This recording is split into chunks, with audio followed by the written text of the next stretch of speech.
for Sports Time on Sports 56 with Wolo and Stats. The first hour of Sports Time is brought to you by Lexus of Memphis. Here are your hosts, the voice of the Tigers, Dave Woloshin and Brett Stats Norsworthy. Thank you very much, Carl. Good Thursday afternoon to one and all on this Thursday, August 13th, 2020. And at this very hour, the Memphis Grizzlies could be playing their last game of a 2019-2020 season that no matter what will never, ever, ever be forgotten.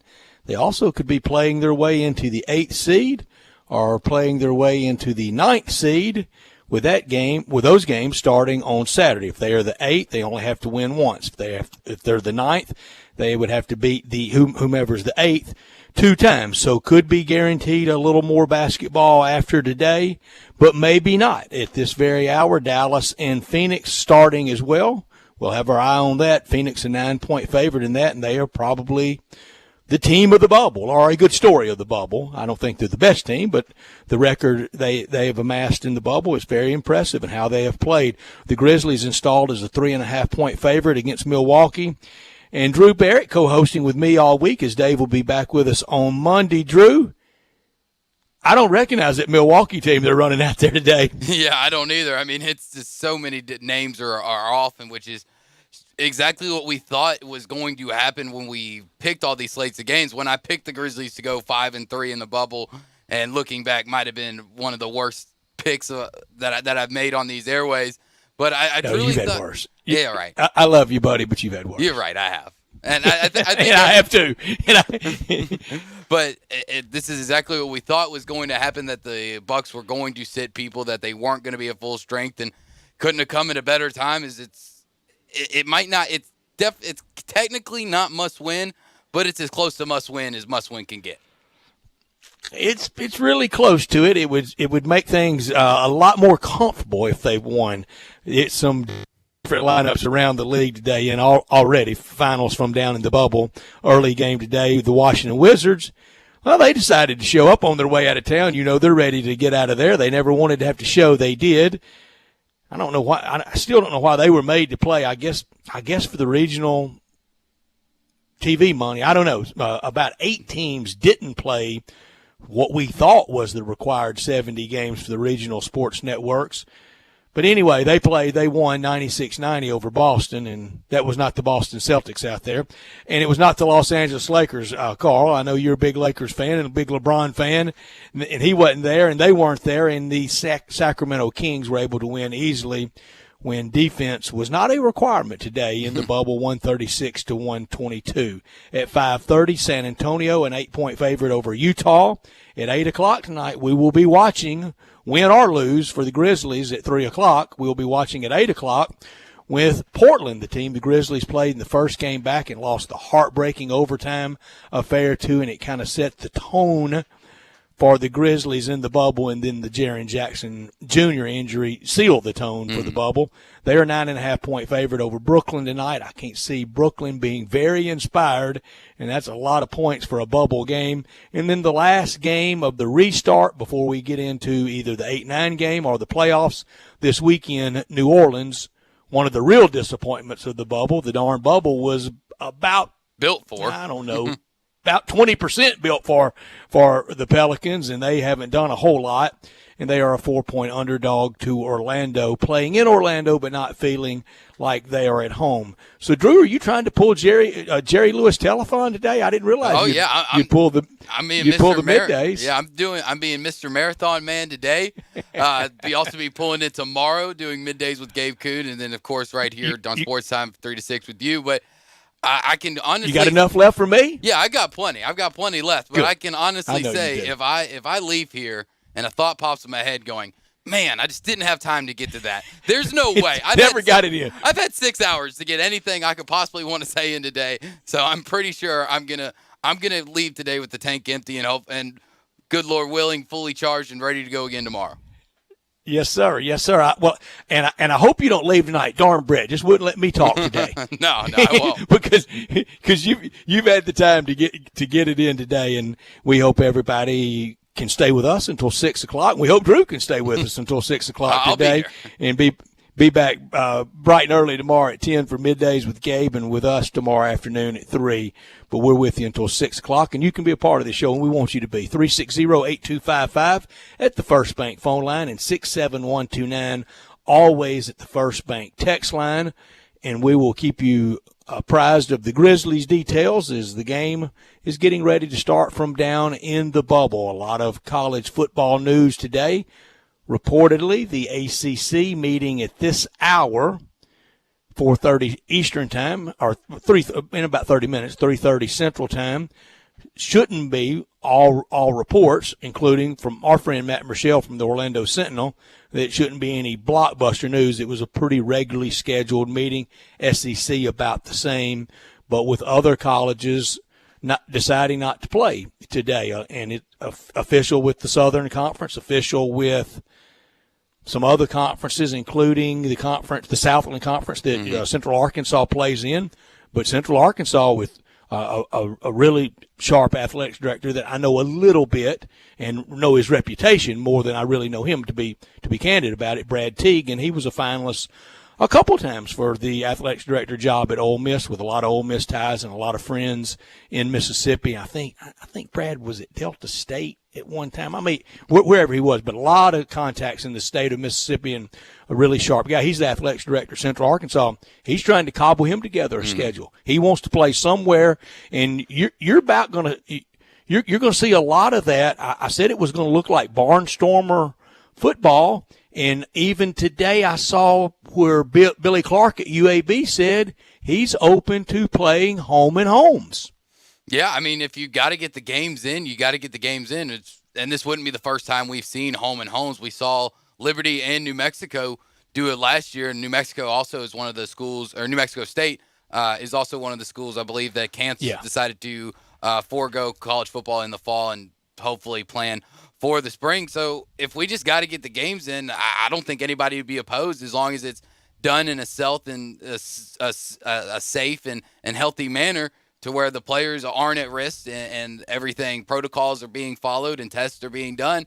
Then if that's what it takes for me to get college football, then I'll take it. If Memphis plays the same team 4 times, I'll be fine with it. Yeah, and it could get down to, look, these best laid plans we know can come unhinged, because a week ago today the Big Ten was going to play right on, weren't they? And, they gave us a schedule and everything. And now they're not. So you could even see at a last-minute change of directions for the SEC. Maybe 1 or 2 decide not to, and others decide to. Now, it may not be 10 and 11 game schedules, already not going to be an 11 game schedule as it stands today. As it stands today in the SEC, it's not going to be 11, but you could see 6, 7, 8 games, and I've been over it in the 2 years, the 1918 and the 1919 seasons impacted by the Spanish flu. Some didn't play at all. Some played 1 or 2. Some played 3 or 4. A couple played 5 or 6 games. It's going to look like that if we have any at all. It could look like that if we have any at all. Yeah, it definitely could. I hope that everything gets started, and I hope that it finishes. But there could be some situations where we start and then we stop, and then maybe have a possibility of starting again. And obviously, that was kind of the norm back then. Not everybody played the same amount of games. You look back at some of the record books, and especially like University of Memphis, some years they played 5 games, some years they played 3, and then the next year somehow they played like 12. And scheduling was just so up in the air. So if they were able to pull it off then with less technology and less availabilities of travel back in the 1910s, then I think we can do it. And you go way back. Well, not even way back. It is way back, but in that stretch that we're talking about, you would often see where teams would play back-to-back days. Now, I know, very different game, very different rules, very different scoring system. You saw 103-0 Oklahoma over Arkansas back in those days, with the scoring a little bit different. The famous Georgia Tech huge margin in the 200s over Cumberland. Very different scoring, very different times. But we're in those very different times, too, now. Yeah, we are. There's nothing that I think is really going to shock me at this point. I think I've gotten over my shock value point to where anything that's Boy, thrown. don't say that. I know. I just jinxed it. Let me knock on wood there real quick. But to where any form of college football or college athletics this year, it's going to be the way that it's going to be, and you just kind of have to roll with the punches and adapt and hope that everything kind of gets back to normal in 2021. But I mean, you inspired me. You inspired me the other day to go to the Loserville topic yesterday, and you've inspired me for our 4:30 topic tomorrow. You didn't even know you did it. I didn't know I did. But you have Greg McElroy. You see him on college football coverage, the national championship winning quarterback at Alabama. He was one of those guys that was born 30. When he played at Alabama, he was like that. He is a wise young soul, and he had a tweet today, and it's pretty provocative, and it quote tweeted about the Purdue plan and Jeff Brom's plan, and Purdue trying to really now rally around. We'll see you in the spring. And Greg McElroy quote tweeted from Adam Rittenberg's tweet about Jeff Brom and the detailed plan and the thoughtful proposal for spring football in the Big Ten. And Greg McElroy's tweet read like this: in this plan, you're asking players to play between 18 to 22 games in a 10-month span. Physical contact in January, February, March, April, May, September, October, November, December, and January. If you think that's okay, then so be it. But don't preach health and safety of the student athletes. That is so right in the center of the bullseye. It's not even. I mean, that would win the gold medal in rifle. Yeah, that bullseye so center cut. Yeah, it would, and that's why I think Ryan Day coming out, I believe yesterday, with his quote unquote plan that we should start in January. Well, do you know what the weather is like in January, right? In Ohio, Michigan, Minnesota, and Wisconsin. I don't know if anybody really wants to go out and play football outside in -degree weather. I mean, you remember how cold it was in February for the Super Bowl up in Minneapolis. Would you ever wish it upon anybody to go out there and play a 3 to 4 hour football game? No. You could have not. You could not. Super Bowl Sunday morning in Minneapolis a few years ago. Not a cloud in the sky. I mean, just the brightest, bluest sky you've ever seen. I got up that morning. It just can't be that cold with all that sun shining. It's a pretty day. Turned on local Minneapolis news that morning, and the local TV guy there, tough job getting that forecast ready in Minneapolis in February, isn't it? Yeah. And he came on and he said, for all y'all going out to the Super Bowl today, you better bundle up as you're heading into whatever the name of the stadium is there. And he said the high will be 0. That's the high. No, Low will be can't do it. Low will be around -5 and no wind chill. Back to you, Bob. That's just way too cold. Isn't that great? There's no way you can expect or even ask somebody to try to play through that type of weather unless we take all these games into these massive indoor facilities that we have. That could be a possibility, but other than that. Now, let's be fair. If they do try it, the Gophers could go indoors to the Vikings Dome Stadium, and the Indiana Hoosiers could go indoors at the Colts Stadium. Michigan and Michigan State could use Ford Field in Detroit quite a bit. There would be ways. I bet Illinois could call the people in St. Louis and use the dome in St. Louis. Yeah. There would be ways for the games, but how in the world do you practice? Now, I can't wait till we talk to Bill Bender at the bottom of this hour. At 3:30, we will start our weekly visits with Bill Bender from the Sporting News on Thursdays at 3:30. We hope to continue them. Yes. We will start them today. And I'm going to ask Bill this question because I'm getting mixed news. Some places out there are referencing that Wisconsin's still practicing. Have you read or can you confirm? Do you think that's accurate? I cannot confirm that. I haven't seen those reports. And if they are, then that's got to be against the Big Ten rules. When you apparently shut down football, that means shutting down football. And football includes practice. So I haven't seen anything like that yet. But it wouldn't surprise me with the comments that some of these college coaches, especially in the Big Ten, have made that they're maybe secretly practicing, secretly keep making sure everybody stays in shape. Scott All Frost. right, well, let's say they are. Let's say they are. Let's say they are, Drew. Let's say they are, and not even secretly. Now, if they're not, of course this does not apply if they are not, and we will ask Bill that because he covers the Big Ten awfully closely. He covers all of college football closely. But if they are, that's fine. But for the myocarditis scare and alert, and for the virus, how do they know they're not playing in a game? How does myocarditis know they're not playing in a game or not? It doesn't. And if we're too afraid, if you're going up a flight of stairs, if you have myocarditis, you're subject to being afflicted with something horrible. Yeah, you are. You're subject to having the chest pains, the shortness of breath that comes along with it. And so if the Big Ten comes out and says you can't play football, then that should mean no football activities. If they're that worried about the running in place and the myocarditis, I can never say it right. Say it for me one more time. That's fine. Myocarditis. Myocarditis. If they're that worried about the myocarditis, then everything should be shut down and schools should be penalized if they don't. I mean, should be shut down with probably carrying nothing heavier than your backpack to class. If it's that big a scare, I mean, either it is or it isn't. It's got to be one of the two. There shouldn't be any middle ground with this. It's either we are this worried about it, or what I think it really is. And I don't want to downplay it by any means, but we've had this around for a long time. This isn't anything new to doctors. They've come out and said this type of myocarditis is common with people that get flu and other viral diseases. So why is it just now a big problem? It kind of just makes it more of instead of a problem and something that they're worried about, just an excuse in order not to do it. Is the way it feels.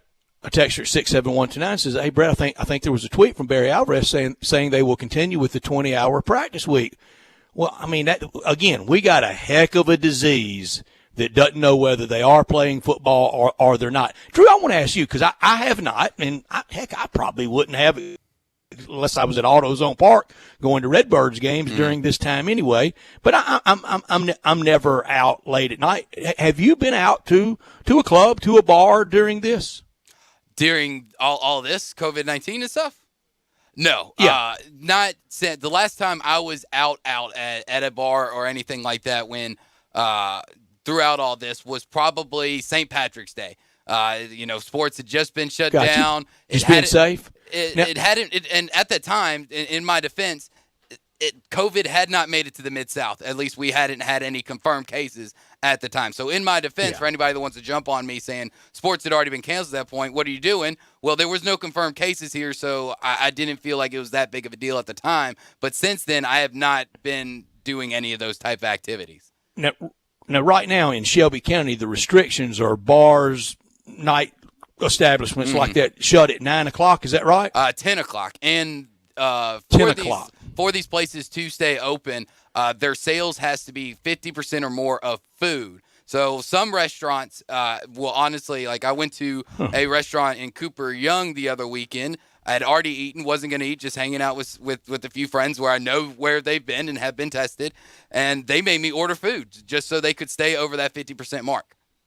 Yeah. Well, some disease. Now, does the disease know to not go in there before 10 o'clock, and then after you leave at 10, it can rampage through the bar in the restaurant area? I don't know, but if it does, some disease, if it's that smart. That makes me even more scared of it. This hour brought to you I mean, it's like something we've never seen. This hour brought to you by Lexus of Memphis, 2600 Ridgeway, and online at lexusofmemphis.com. Call them at 901-362-8833. Lexus of Memphis offering the golden opportunity August sales event. Great offers on all 2020 models. 2021's on the way. Stop by Lexus of Memphis at 2600 Ridgeway and put yourself in the driver's seat of an all-new 2020 flagship LS500, and you'll be looking and driving great. Lexus of Memphis, the highest standards in the industry, and the only Lexus dealership in towns at 2600 Ridgeway. When you purchase a Lexus, you get top-of-the-line engineering and design, and that makes for the luxury driving experience. 901-362-8833, online at lexusofmemphis.com. Experience amazing at Lexus of Memphis. Top story of the day. My top story of the day, it can definitely be said that this is a must-win for the Memphis Grizzlies to stay in the play-in game for the Western Conference playoffs. While it's not 100% technically win or go home, beating the Bucks today will guarantee at least the 9 seed. And if they lose, they need both the red-hot Suns, 7-0 in the bubble, and the Spurs to lose as well to stay. So I'm going to call it a must-win, and the Grizzlies are doing a good job right now, up 13-5.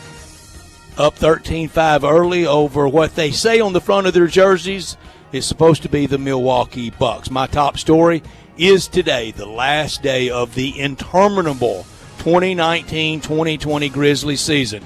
Started October 23rd, encompassed 2 time changes, Halloween, Thanksgiving, Christmas, New Year's, MLK Day, Valentine's, and a global pandemic, and the Orlando bubble, and some hope overall over the season, but also some cruel realities on and off the floor. Will it be extended another day or 2 or maybe 4 more, or at least 4 more games against LeBron James and the Lakers? Today will decide a lot.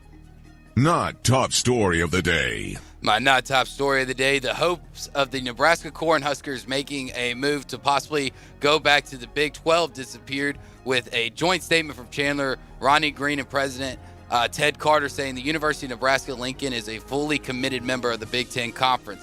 It is an unparalleled athletic and academic alliance. We have the greatest fans in college athletics. This has been a difficult time and disappointing week for the Husker family. We all look forward to the day where we can cheer on our student athletes on the field and in the arena.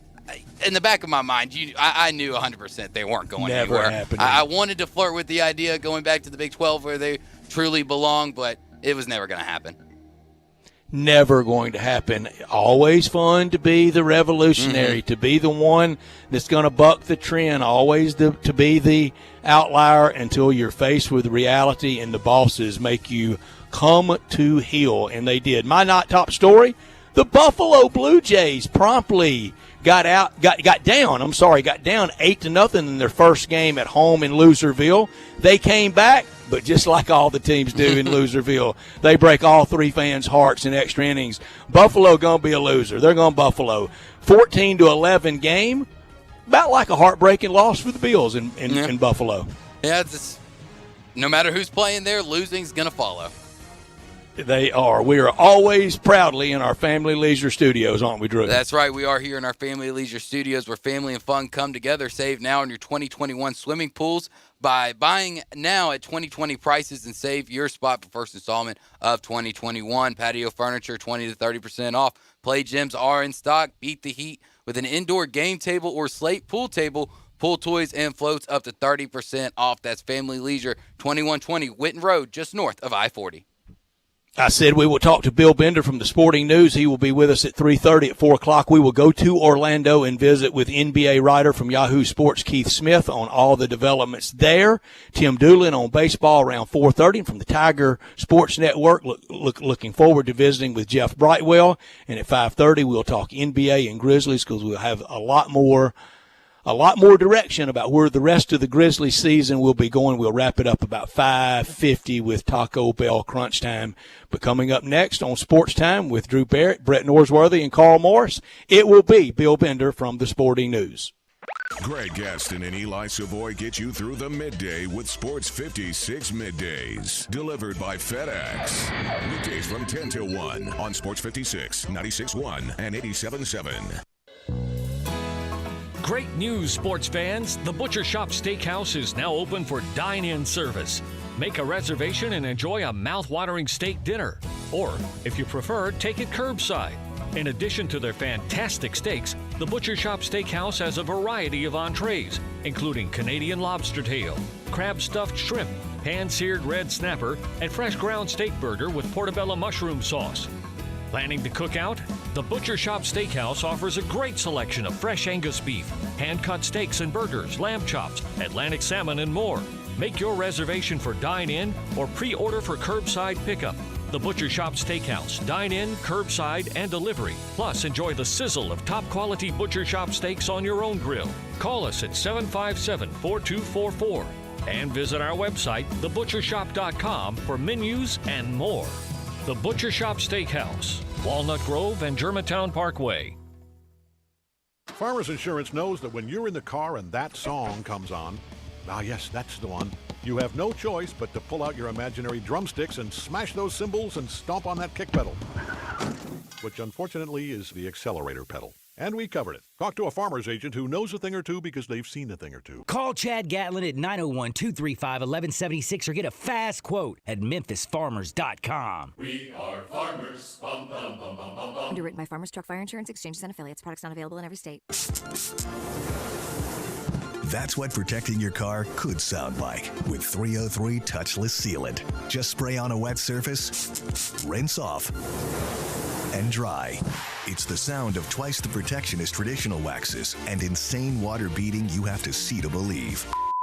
Wait, this is radio, right? Okay, moving on. 303 Touchless Sealant. Visit 303radio.com for more information.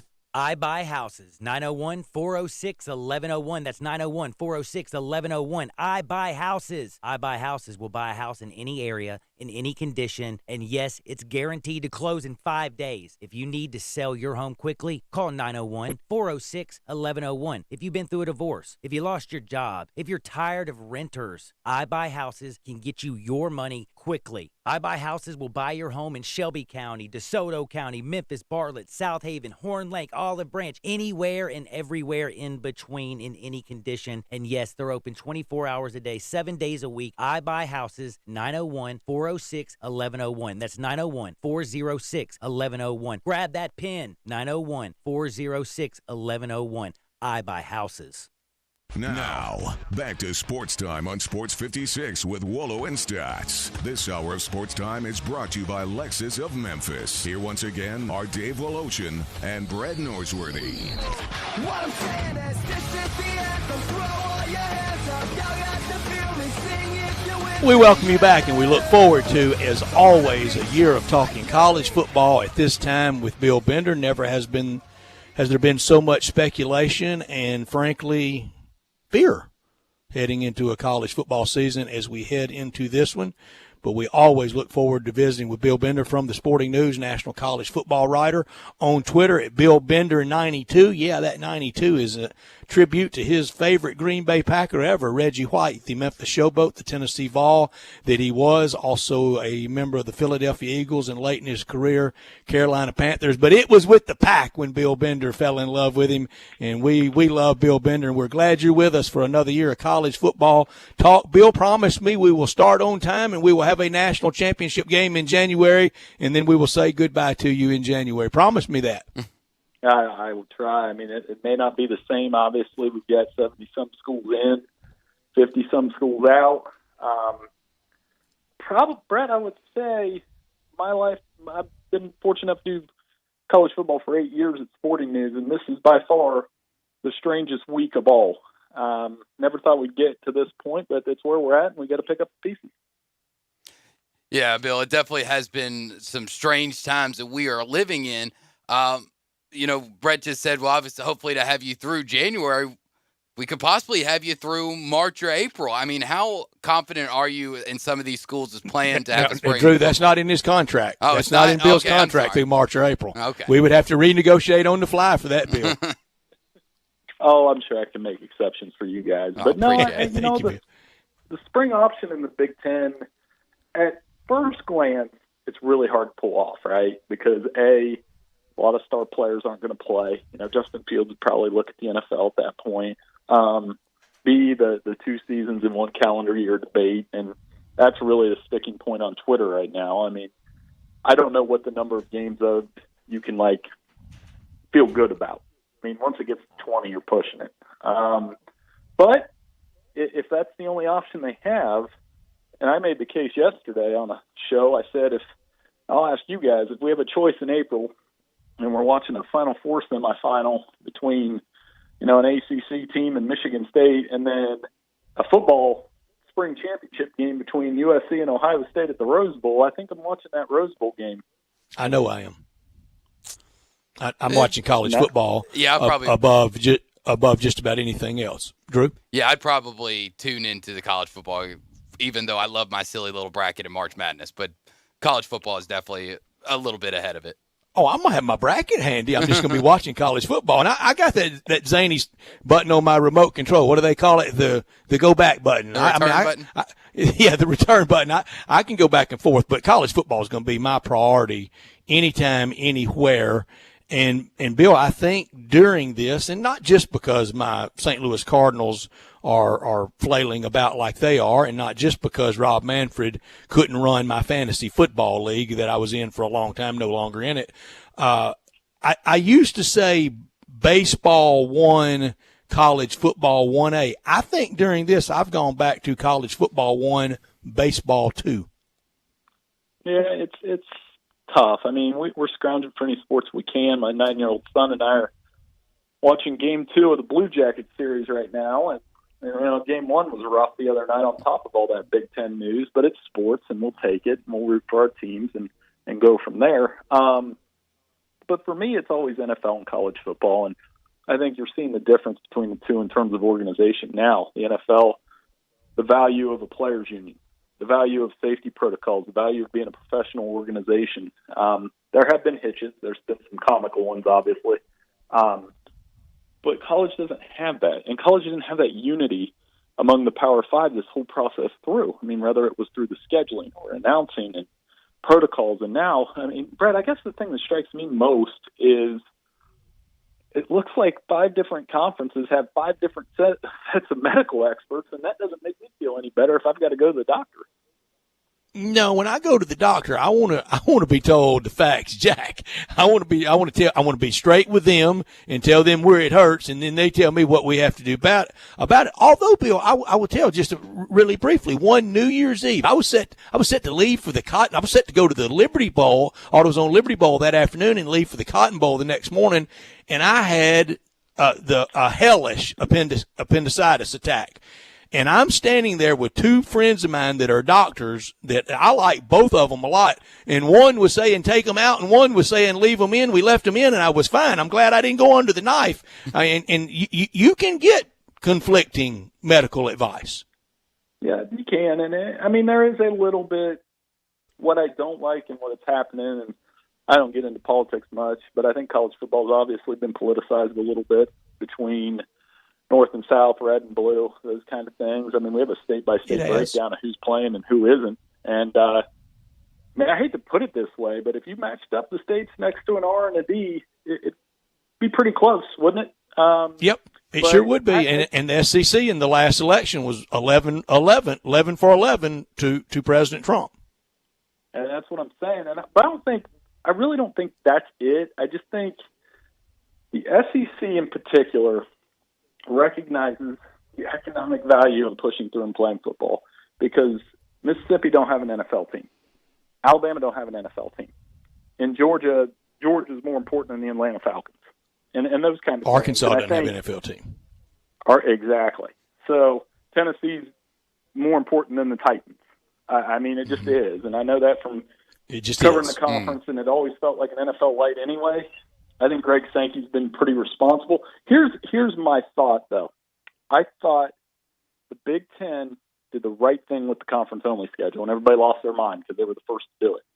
The SEC did the right thing by starting this thing on September 26th, because it gives you that wiggle room to work through what we're still working through. I mean, obviously decisions have to be made, but I think the SEC's pushed the calendar back, and I think you're going to be dealing with the same things in October that you are in January in terms of COVID. Yeah, I doubt it's going to just magically disappear by September 26th just so we can all have college football. And if we do start and have to stop, will that be it, or will they try to restart it? Stuff too, because I mean, you're looking at baseball. They can sport can get away with a couple Indians and send them home. Cardinals are one of 30 teams, and they're not playing, but baseball can march on a little bit.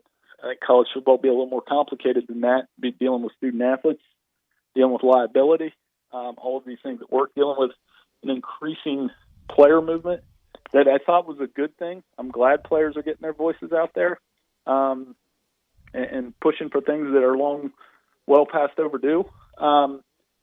But yeah, your point is what I'm thinking too. Is if they have to stop that thing, wouldn't be good. Yeah. Bill, at Wisconsin, are they currently practicing? And if they are, how does myocarditis know they're not playing in a game? Yeah, I mean, that's another thing. The Big Ten coaches are, I think Ryan Barrett, he said, they got to have something to work toward, to develop players and get them on the field. And I think in the fall they'll practice. You're seeing that at the D3 level. Ohio's got a ton of D3 schools too. So I've talked to some coaches around there, and I mean, some of them are just going to practice and not hit, do walkthrough and watch film and try to develop in that way until it's safe to block and tackle. And that's the one thing I keep saying. I mean, we were supposed to be watching preseason football tonight, and I haven't seen any blocking and tackling. And until we see that, I won't believe that we're going to have a season. And I hate to be crass in that way, but that's just a basic block of the game of football.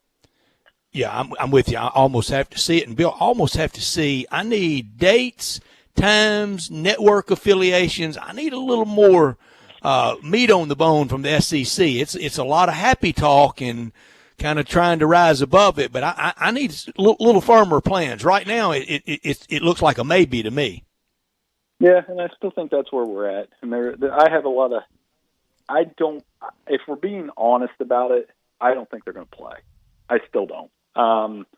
I think they're going to try, and they're going to push it up against the deadline, but it's a really tough call. And I think the Big Ten, the only thing they did wrong, I don't fault the Big Ten for calling it off. I don't. I think the way they did it, they just opened themselves up to a cavalcade of criticism. That's my $1 million word for the day. They let Ohio State sit on it, right? They let Jim Harbaugh write an Excel statement calling them out. They let Penn State and Nebraska get angry. In Nebraska, that was a big story there for about 48 hours. But in doing that, it showed that there was disconnectedness between the presidents and the ADs and the football coaches and the medical experts. And Kevin Warren had all that on his plate in his first year as commissioner. I do not envy him one bit. No, I don't either. I mean, nobody. I would never want to start a new job, especially one with that much pressure on me and have to make these types of tough decisions. But you just alluded to Nebraska, and obviously they came out and made a statement today that there's no way they're leaving the Big Ten, that it's an academic and athletic alliance. Did you buy in even a little bit that it was possible Nebraska, Penn State, Ohio State was going to go rogue? Ohio State wasn't going to. They've been a member of the Big Ten since 1913. They're the most important school in the conference, along with Michigan. I mean, they're kind of the co-flagships in a lot of ways. They kind of move the needle.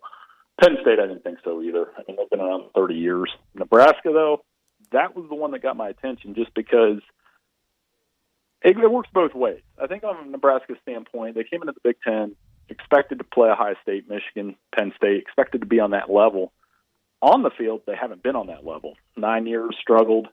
9 years before that in the Big 12 were very underwhelming. It's been a long time since they've been nationally relevant in a way that you thought they might play for a national championship.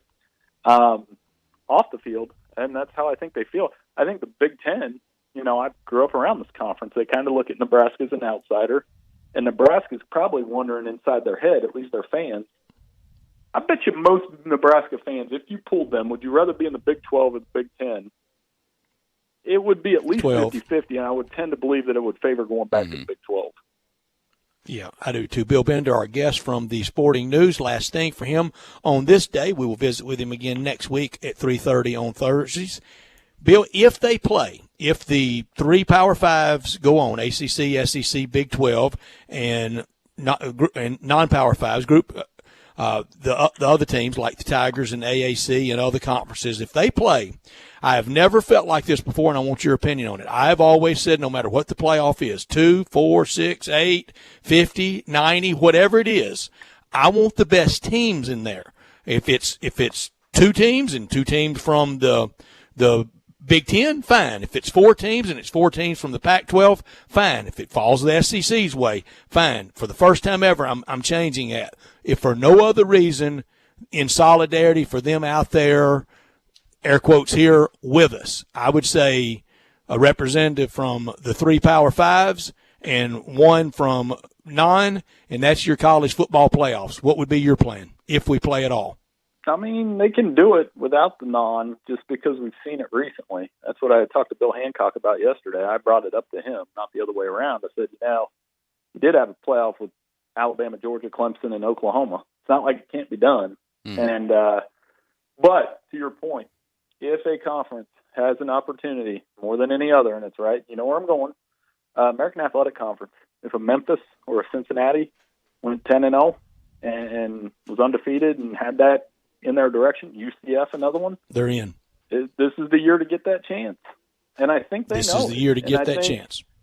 And you could put them in, and then it probably settled the debate either way. They get in, shine, have a good time, play well, or they get in, Memphis could go and get drubbed by Alabama by 30, and we'd have an answer that way. And I think that is on the table. And I know the AAC knows that, and makes it interesting. I mean, I tell people all the time, there's 8 FBS programs in Ohio, Brett, and Cincinnati's the only one standing right now.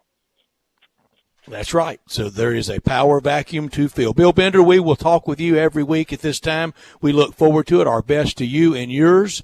And you be well, and we'll visit next week. Thank you for your time. Thank you so much, Bill. Hey, thanks for fitting me in today, guys. You guys are the best. Thanks so much. Take care. Thanks, Bill. You got it. Bill Bender with us from the Sporting News. Drew, what do you think about that? Did you ever think I would fall on that? I did. I've always thought that you really appreciated good college football regardless of where it's being played. So, and I completely agree with you. I think that this is the year. If we're going to be able to get through it and everything is hunky-dory, and I think it's you got to reward those that stood with you, don't you? Exactly. You have to at least throw us a bone and be like, all right, we'll instead of just a New Year's Six. No bone. No bone earned. It would be earned. It would be earned. You got out there with us in the toughest time ever to stage college football, and that has to be rewarded. And at the next, and there will be a next time, we will get through this. I think we will get through this, and there will be realignment time. And to those that were there, to Mike Oresco, to Laird Veach, to Dr. Rudd, to Ryan Silverfield, to the good folks at Cincinnati, Central Florida, Danny White, et al., they would have to be rewarded. They would have to be appreciated. Loyalty has to matter for something, and I don't think it would be, oh, here you go, you're standing there and we need teams. No, I think it would be earned along those lines. What if? Because we got some big-time candidates now removed. What if Brady White goes out there and has that I think I know for the where regular season? That regular season, he goes, let's just say 40-plus touchdown passes on an undefeated AAC Conference Championship team. So that'd be 12 games for the Tigers, right? Mm-hmm. Or 11.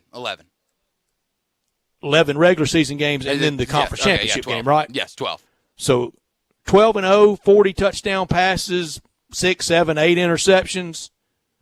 Seriously in contention for the Heisman Trophy, because you take out the USC quarterback, you take out the Ohio State quarterback. We know they're not playing. That's big candidacy there.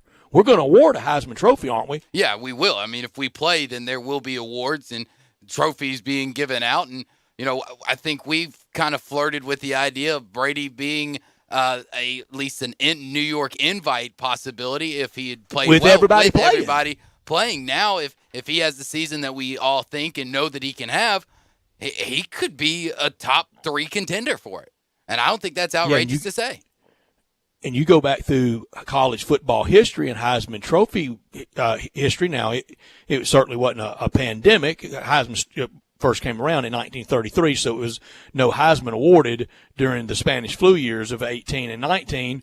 But you can go through there and go, really, Dick Kazmaier from Princeton won a Heisman Trophy? Yeah, he did. Larry Kelly and Clint Frank from Yale won the second and third Heisman Trophy. Brady White could justify and vindicate himself as well as those candidacies. Oh, definitely. And better. I think so, just due to the fact of the strength of college football around him. I mean, to just even think that at that time, the Ivy League football was in some ways head and shoulders above the rest of college football. and had some of the best players. So if Brady White can have the season that we know and think he can have, then that there wouldn't be an asterisk beside it just due to a pandemic. We were talking about Brady going to New York City as a potential finalist with that big, blow it out the roof year. Well, if you remove 2 or 3 legitimate candidacies, well, he's sure there if he has that year. It is why it's important. Never sacrificing safety. I can't be more clear in that. We're not going to sacrifice safety. We're not going to sacrifice player health. But if we can play, if college football can have this football season in some fashion, this could be the separating year, the year for the Tigers to take that big step. Look, as long as I'm throwing around platitudes and needed to be appreciated later, and I've never rejected it because it was the University of Memphis. I rejected it mostly through the years geographically because this market was already 100% SEC country. But going forward, wholeheartedly, next time the SEC expanded, I'd be for Memphis getting in because if they go out and play, they need to be rewarded. When we come back, we'll continue this dialogue. We'll take a look at the Grizzlies scores and the score and other scores from the Orlando bubble. You are listening to Sports Time. Broadcasting from the Family Leisure Studio, we are Sports 56, 96.1, and 87.7. There's a new commissary in town in Collierville. Germantown Commissary is doubling. Yeah, they're still going to have the old Germantown Commissary by the tracks, but now there's a huge new Germantown Commissary in Collierville at Poplar and Houston Levee Road. It's huge, too. There's a drive-through. There's plenty of parking, no telephone pole to get in your way, a cool patio. It's right by the track, so the tradition continues. And this is a tradition that's been around forever. That commissary is famous for hickory-smoked, slow-cooked Memphis-style barbecue.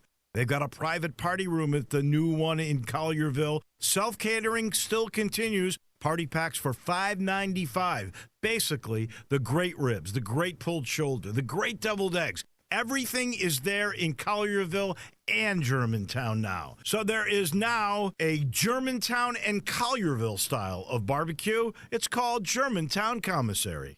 Do you know one of the best things you can do for your employees or family's health? Provide Arctic Clear bottled water. Arctic Clear bottled water is your locally owned and operated bottled water provider. Arctic Clear is 100% natural spring water with free delivery and setup, dependable service, and no long-term contracts. What an easy choice. Call Jeff Manus today, 901-382-2363, or visit arctic-clear.com. Arctic Clear bottled water. Call now, 382-2363. That's 382-2363. Hi, I'm Greg Gaston for Window Genie. Window Genie is a trusted name in window cleaning, but they do so much more. They can take care of your home or business. They clean interior and exterior windows with a streak-free guarantee. They clean gutters, do pressure washing and house washing. They can also clean and seal concrete, brick, and natural stone. Locally owned and operated, insured and bonded. Get your free estimate today and ask for the Sports 56 discount. Call 901-424-4100 and leave the dirty work to Window Genie. Hi, I'm Troy Fiveash, owner of Fiveash Roofing. Can anyone explain to me why anyone would care how I measure your roof? We have all heard about measuring your roof from outer space. Well, to be honest, there are aerial pictures that are taken every 4 years that can be used to measure a building, but it's not from outer space. Besides, no one, and I mean no one, can tell you what's wrong with your roof or even if you need one by using pictures that might be 4 years old. If you would rather do business with a family-owned and operated business with a lifelong tie to Memphis that refuses to mislead or use gimmicks, please give me a call. Best products, best warranties, and the best customer service we know how to provide. Fiveash Roofing, proud partner of the Memphis Tigers and the official roofer of the Memphis Tigers home team. Fiveash Roofing, fair, honest, and ethical. 367-0050 or memphisroofer.com. 367-0050 or memphisroofer.com. Fiveash Roofing, it's what we do. We're here for you. Now, back to Sports Time on Sports 56 with Wallo and Stats. This hour of Sports Time is brought to you by Lexus of Memphis. Here once again are Dave Wolochen and Brett Norsworthy. Early second quarter action in the bubble, and the Suns up 13 now 12 over Dallas, and that's early second quarter, just starting the second quarter.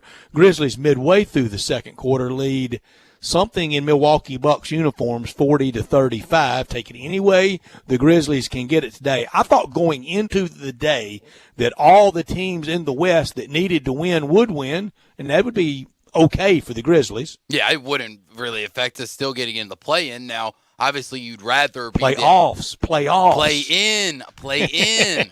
It's not. You're not in the playoffs yet. It's not a series.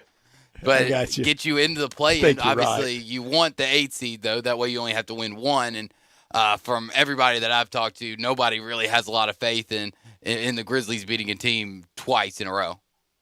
Or maybe even once against Portland.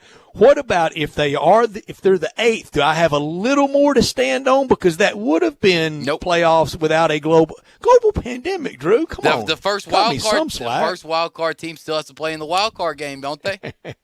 That's a play-in. It's not the playoffs. Drew, back to the college football conversation we were having before the break and concerning the Memphis Tigers.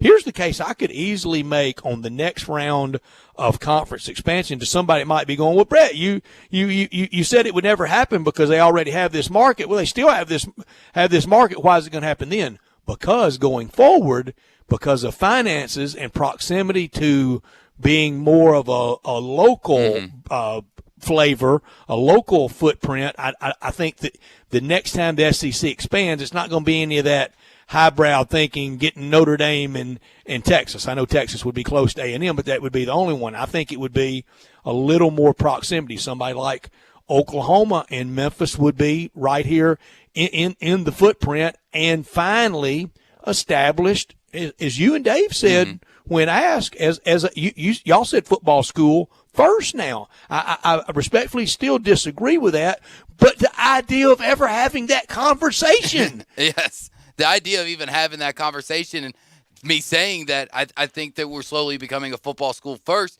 it isn't looked at like I'm acting crazy or just don't know what I'm talking about. And I think Memphis, and it has been earned. It really has. I mean, and it's just so amazing to me to look at all these preseason stuffs. And while the Tigers aren't in every single preseason poll, just to know that in the ones that we are, that's really incredible that we're in the top 25 discussion. And the ones that we aren't, we're just right on the outside, still receiving votes. And for all those years of being a diehard Tiger football fan, to see where we truly are, I don't know if I would have believed it 10 years ago, but I'm so happy to be here and so excited for what the future holds. And if we play this year, it could be the golden ticket the Tigers need. It really could be. This could be the opportunity of opportunities, and out of every disaster, out of every ill wind that blows somebody's way, it's a really bad one that some good's not blown to someone. And maybe out of this, when the restructuring and we get back, to really the full concentration and maybe the enjoyment and the appreciation of sport like we had before Rudy Gobert night, the Tigers could be the prime beneficiary of this. Who knows? They are positioned well. I said forever on these airwaves during up and down years, I defended that the Tigers had some football history, some glorious football history, names and memories and wins, but it just had never had a big dose of consistency. And I would say, and a lot of people would think it was negative and anti, and it wasn't. I started going to Tiger football in 1970. And I've always had a soft spot and pulled for them. Not my team, not my school, but where I live and work, and I like. And I always would say, I can't imagine how much fun it would be around here if they were consistently good. And it has been that much fun. Yeah, it has been. It's been more fun in the last 6-7 years than I could have ever imagined at Tiger football games. And the fact if we do play, I'm going to try to figure out a way to be there at the opener in Arkansas State. If that means I've got to spam Tammy's email box to make sure I'm on the list, or I've got to figure out tunnels and ways through the fences and sneak into the Liberty Bowl, then I'm going to do it because I have to have it. While I've loved watching sports, it's almost hurts me that I can't touch it. I'm so used to going to these games instead of just watching them. It's almost painful that I can watch this Grizzlies game, but I can't be there and I can't physically touch anything. And we are passionate about this. We really love this stuff, and we really like being around it, like so many others, and we hadn't had any sacrifice that many, many others have. You realize that game is 3 weeks from this Saturday? I'm really hoping it's there because I need it. A year without me being at the Liberty Bowl isn't a year I want to be in. Man, I do too. I hope we have it. I know we're going to have Keith Smith from down in the Orlando bubble talking about the Grizzlies game and the playoffs and the Grizzlies prospects for our playoffs if they make it through today. We'll do that to start hour number 2 next on Sports Time with Keith Smith.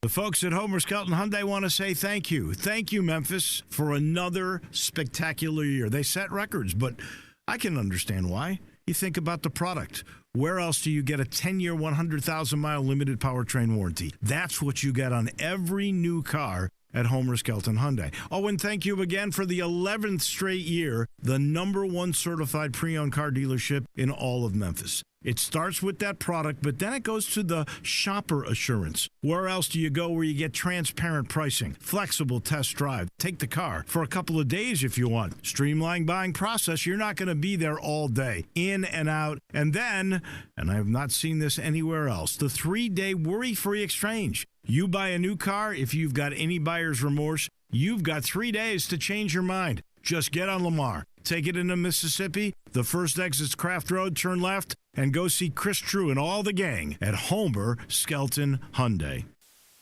Brian Elder's Roofing Solutions. Chris Price here for Brian Elder Roofing. The storms we've had over the past several months have been devastating to our communities. The rainy season is ahead. You may have not even noticed the dripping in your attic, water stains throughout your home, or even worse, mold and mildew. Please call Brian Elder Roofing and we will send out our project managers to assess any damage. We will not try to sell you a roof if all you need is a repair. We will measure your roof from outer space. 0% for 60 months, even no payments till 2022 are available with approved credit. If you've noticed missing shingles, water stains, leaks in your roof, call us before you call your insurance company at 867-0303. That's 867-0303, and we will provide a free, thorough inspection of your roof's condition. Call 867-0303. Brian Elder's Roofing Solutions. Football is back, and so is HBO's Hard Knocks. This season, for the first time ever, Hard Knocks will follow 2 teams, the Chargers and the Rams, as they make their way through training camp and prepare for the most unprecedented season in football history. Catch Hard Knocks Los Angeles, Tuesdays at 10 p.m. on HBO, and stream it on HBO Max. Be sure to listen to the official Hard Knocks podcast hosted by Peter Schrager every week. Available wherever you get your podcasts. Looking for a great place to deposit your money? Try First Bank. Competitive CD rates, a money market that moves with Wall Street prime and interest-bearing checking account options. Not to mention their friendly bankers who make decisions locally. To find out more, stop by one of First Bank's 3 local branches. 6482 Poplar Avenue, just east of International Paper. 8398 Highway 64 across from Wolf Chase. And 6280 Highway 64 in Oakland. Or visit firstbankonline.com. Member FDIC. We are Sports 56 WHBQ Memphis, WIVG-FM Tunica Memphis, and WPG-FLP Memphis. Flynn Broadcasting Stations. Now, more of Sports Time on Sports 56 with Wolo and Stats. This hour of Sports Time is brought to you by Homer Skelton Hyundai. Here once again are Dave Woloshin and Brad Norsworthy. Keith Smith from Yahoo Sports down in Orlando will join us momentarily to talk the NBA and the Grizzlies prospect 47-42. Phoenix leads Dallas in a game that Phoenix has to win. They've had to win them all, and they've won them all down in the bubble, and the Grizzlies lead 50-45 with about 3 minutes left in the first half. The playoffs will start next week for the Grizzlies. If they are in those playoffs, that's 11 out of 19 years. And I would think that would be a great way to finish off this surprising year, and especially with the twists and turns that the bubble's provided, Drew. Yeah, I think it'd be phenomenal. We're already just so far ahead of schedule. I think that the Grizzlies are primed to at least, make 3, possibly 4 playoff runs in the next year, just of how far ahead of schedule we truly are. Now, I don't know if that will be at the top half of the conference. More than likely will probably be anywhere between the 5 and 8. But this team, if it can be healthy going forward, the sky's the limit. I mean, especially if Ja and Jaren continue to develop in the right way, add another piece, Justin Winslow can actually have a healthy season for once in his life. Who knows what could happen?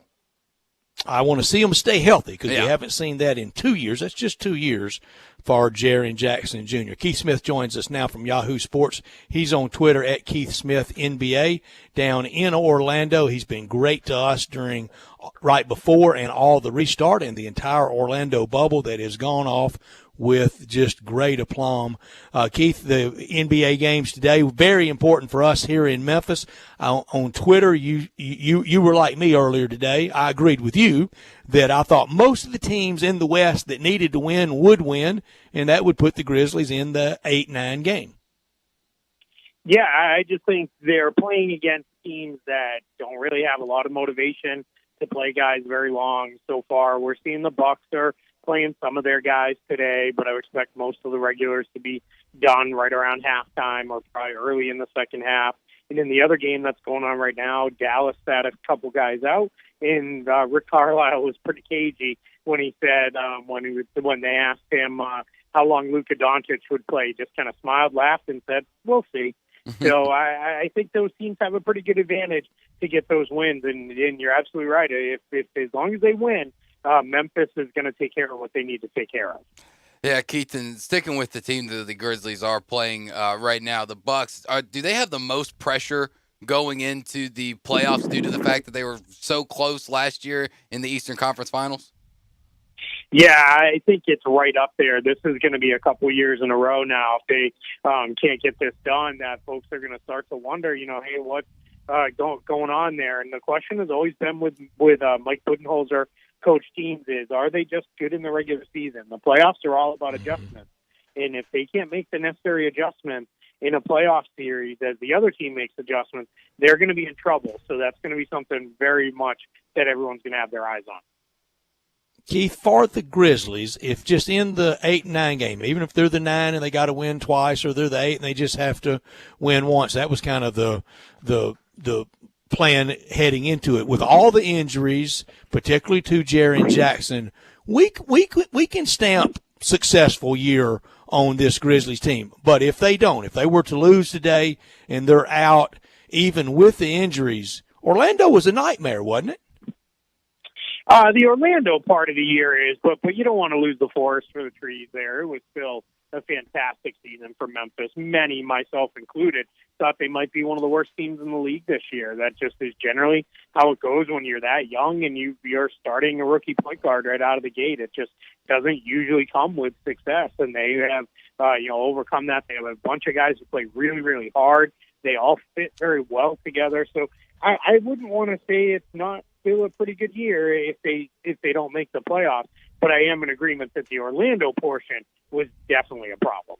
Yeah, it has been a problem. I mean, obviously looking to finish with only 2 wins out of the 8 games. But do you think that if the Grizzlies hadn't traded Jay Crowder for Justice Winslow and a few other guys, that it would have made a difference?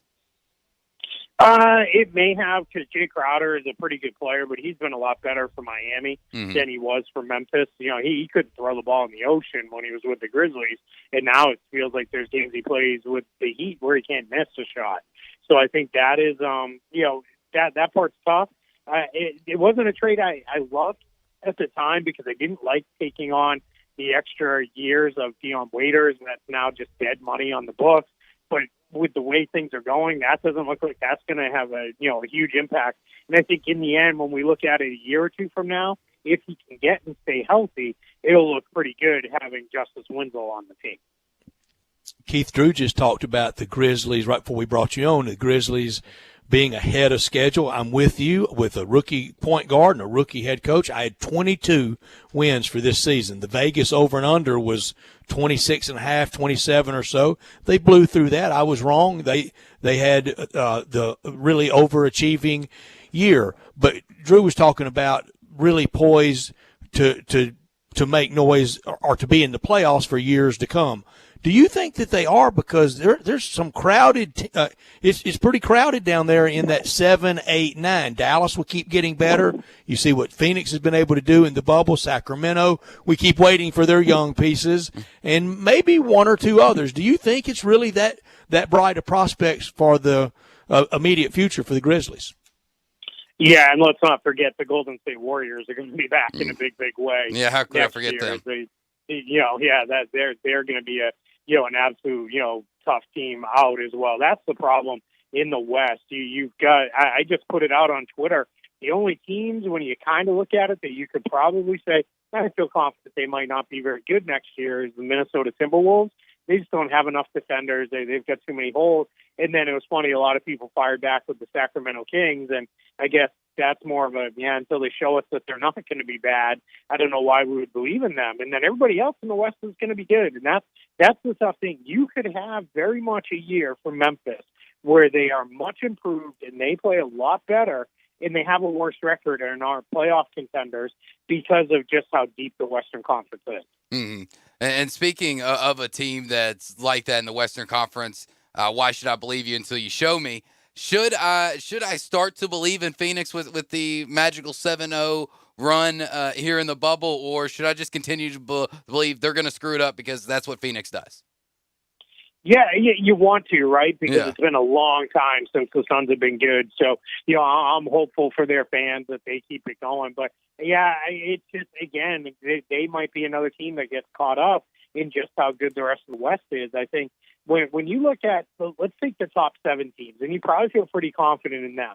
Then you've got Golden State and Portland. Golden State's clearly going to be back. And Portland went through a lot of stuff this year with injury-wise where they should be back as well. Now that's already 9 teams. Now you're really having to fight your way in. Someone will fall out because they always do. Someone will have injuries or something unexpected will happen, and that team will fall out of there. But it's just going to be tough to break in. So Phoenix, I see very similarly to Memphis, where they can play very, very well, and it might still not be enough.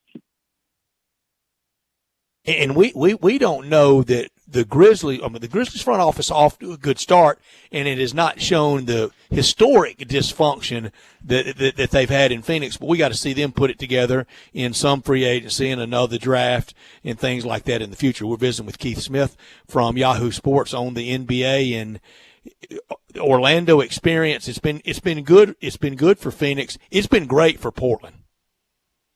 Yeah, it really has. And I think Portland was one of those teams that was poised to make a run down the stretch. Yusuf Nurkic was just about back for them anyway when the season paused. He was probably a matter of, a handful more games at most before he was going to play. Same with Zach Collins. And having those two guys back has really changed the ceiling for that team. They are now one of the teams that is, they were ready to make that run, and they have. And when you have Damian Lillard, who at any given time can put you on his back and say, I got your boys, let's go. That is so huge. Yeah. And that's why he's absolutely terrifying in a play-in scenario, because you could, I don't know that I would feel good unless I was up, 10, 15 points with about 2 minutes to play. And even then I might still be like, guys, can this clock tick a little bit faster for me? Yeah, because he can go unconscious on you. Yeah, absolutely. I mean, we saw that the other night, when he's hitting, 30-footers like it's nothing off the dribble, you really do have to start to, think, all right, well, what do we do with this guy? Because outside of trapping him at half court every play and opening up somebody else, that's you just don't have that many options. Yeah, staying in the West, I'm sure we'll get to the East later on, but let's face it, the West is just a lot more interesting when it comes to the NBA. And how worried should the Rockets and Rockets fans be about the news about Westbrook potentially missing part of the first round?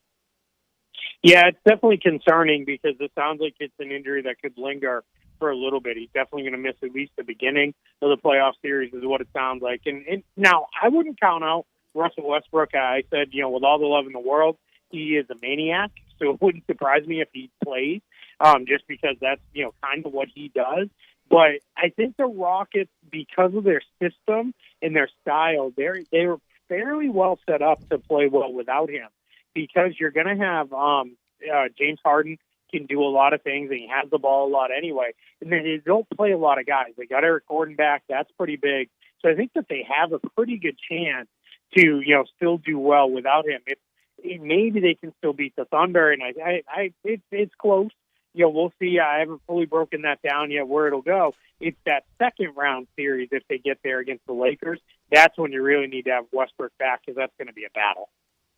And that's if the Lakers got through Portland in the first round. Carl Morris, our producer, he looks up at me like I've lost my mind. His Lakers aren't losing in the first round to anybody. But, Keith, in the playoffs, I'm going to hedge every bet, just like talk radio guys are so good at doing. In the preseason, I picked Clippers to win the West and to defeat the Bucks in the NBA Finals. Well, it's been a long time since those picks were unveiled in October. Now, I feel certain in this. For as good as Kawhi is, as great as he is, and as great as they looked last night, and it feels like they can turn it on and hit that other gear, I think everything in the West and everything in the NBA goes through number 23 in purple and gold. Yeah, to some extent. It definitely does, and I've picked against LeBron before and looked like an idiot, so I'm pretty hesitant to do it again.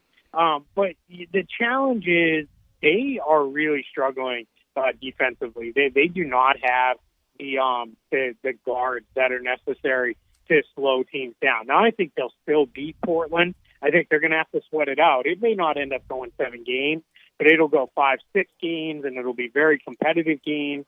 They'll be down to the wire just because they're going to struggle to put anybody there because of Avery Bradley not being in the bubble, and that's a real challenge. But it's LeBron, so you want to go against, pick against him at your own peril. But the Clippers are so good. Their challenge has been they're going to have a tough series with Dallas, just with the way the Mavericks can score the ball.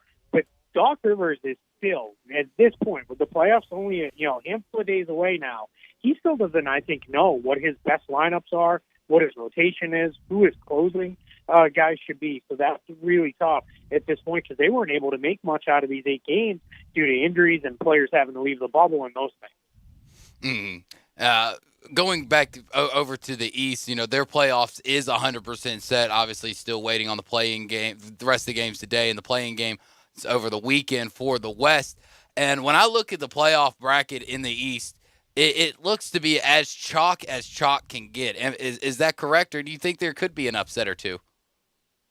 No, I think you're right. I think the first 2 seeds, Milwaukee and Toronto, I think they're going to roll over Orlando and Brooklyn. I wouldn't be surprised if those are sweeps. One of the things that coaches talked about before this whole thing gets started, and then I've kind of reaffirmed with them, one of their worries is in this neutral site environment is if you get down 2-0, and especially if those first couple games are ugly, you don't even have the benefit of, hey, guys, we're going home. We get the home crowd. They'll give us that lift. You don't even have that benefit. So you might see a team just say, all right, yeah, we're a couple losses away. Let's get out of here. We can get home. It's been a long time here at Disney. I'm ready to go home. The Celtics and 76ers, Sixers can give Boston some problems. I just think without Ben Simmons, they don't have enough to really match up well with the Celtics. And then that Heat Pacers, that one's going to be dependent. The Pacers believe Domantas Sabonis may come back and be able to play. And if he can, that starts to make a difference, because that starts to become a much more even matchup. Sure could. It sure could, Keith. You know the Celtics very, very, very well. Did you think Brad Stevens would be this good?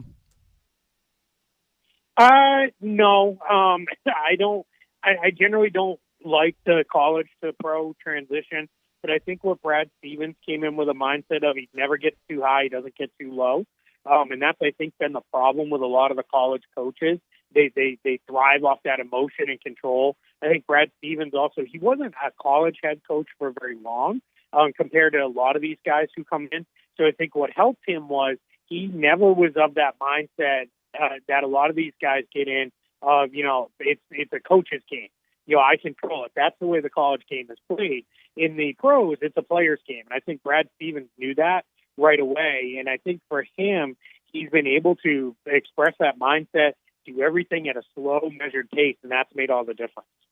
Mm-hmm. Yeah, on a lighter note, earlier this week, the NBA and NBA PA kind of released the requirements for guests in the bubble after the first round, and basically saying no business associates and really no side pieces. Gotta really prove that you have a long-term relationship with people. How many players do you think are going to try to fudge that long-term relationship since they've been in the bubble for so long? Yeah, I think we might get a few 2020 pen pals is what I like to call them.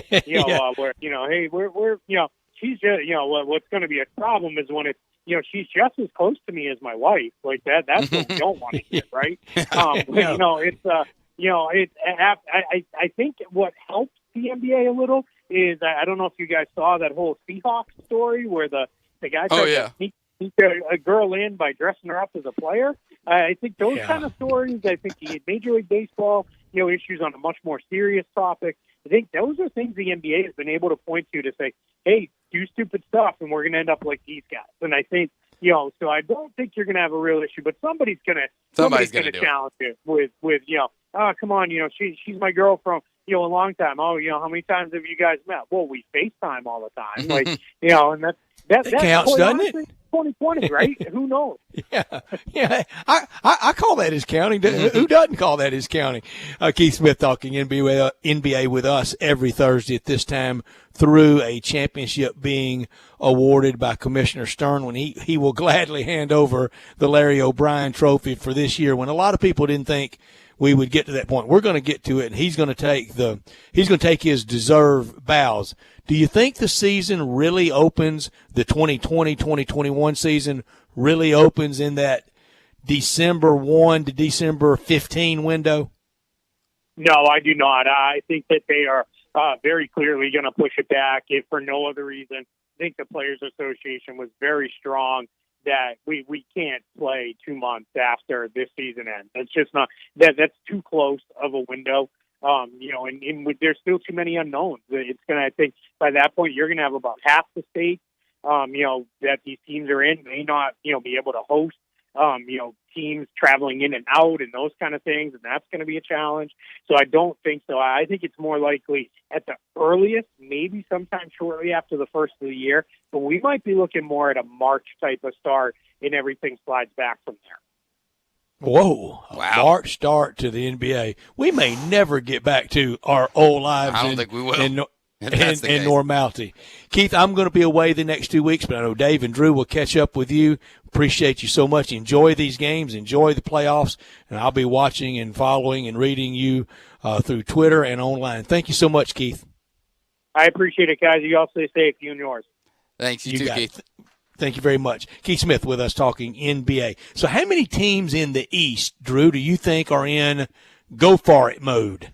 Well, like I just talked with Keith about it, I think only three, only three. Only three should just be. Three. It should be in Boston, go for it. They are, though, Boston should be definitely in go for it mode. That roster, that coach. Exactly. And he's good. They've got the weapons to do it.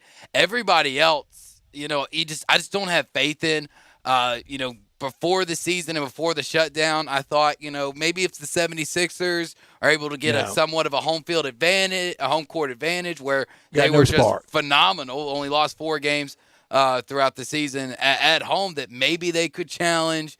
I never really bought into Jimmy Butler and the Miami Heat, and obviously Brooklyn and Orlando have just kind of been afterthoughts at this point. So, and I'm going to say 3, but realistically, I think it's as chalk can be, and it's down to Milwaukee and the reigning champs, Toronto Raptors. No noise being made by Miami. Even Miami's scaring the Bucks in a second-round matchup. No, not even close. I just have zero faith in that team. I'm with you. In the West, how many go-for-it teams? In the West. If they don't win it, they're disappointed. 5. I'm going to say 5. There's 5. I think the first. If they don't win it, they're disappointed? You think the Denver Nuggets would be disappointed? I think they would. I mean, they're primed to make that type of move. Had a great year this year. Got the players. I mean, you got Joker, who's clearly, I think, a top 10 player in the NBA. It's just how well do they match up against the top two, the LA teams. And of course, I think Houston is one of those teams that the pressure is on. Obviously haven't been able to get it done with Chris Paul and James Harden. Now having James Harden and Russell Westbrook, a much better and I think overall better player than Chris Paul, basically at the same position. So the pressure that's on them to make a lot of noise in the playoffs this year is there. I think OKC, they're just happy to be at the party.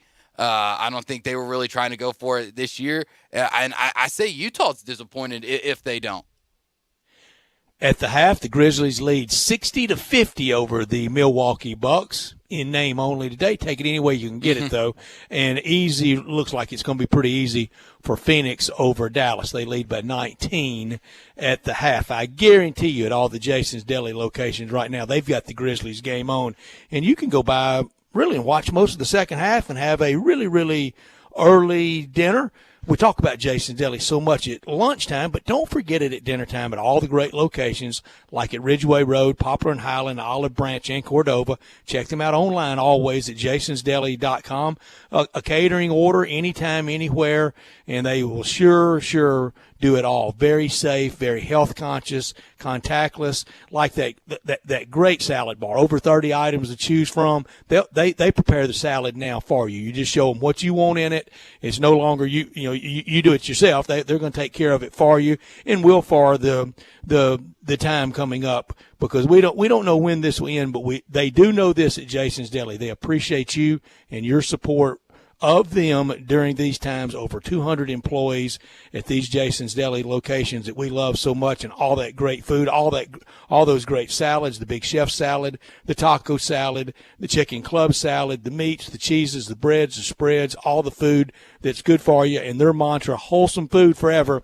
It's a family thing at all the Jason's Deli locations. Trans fat free food, healthy, first franchise in the nation to be trans fat free. Plenty of organic food to choose from.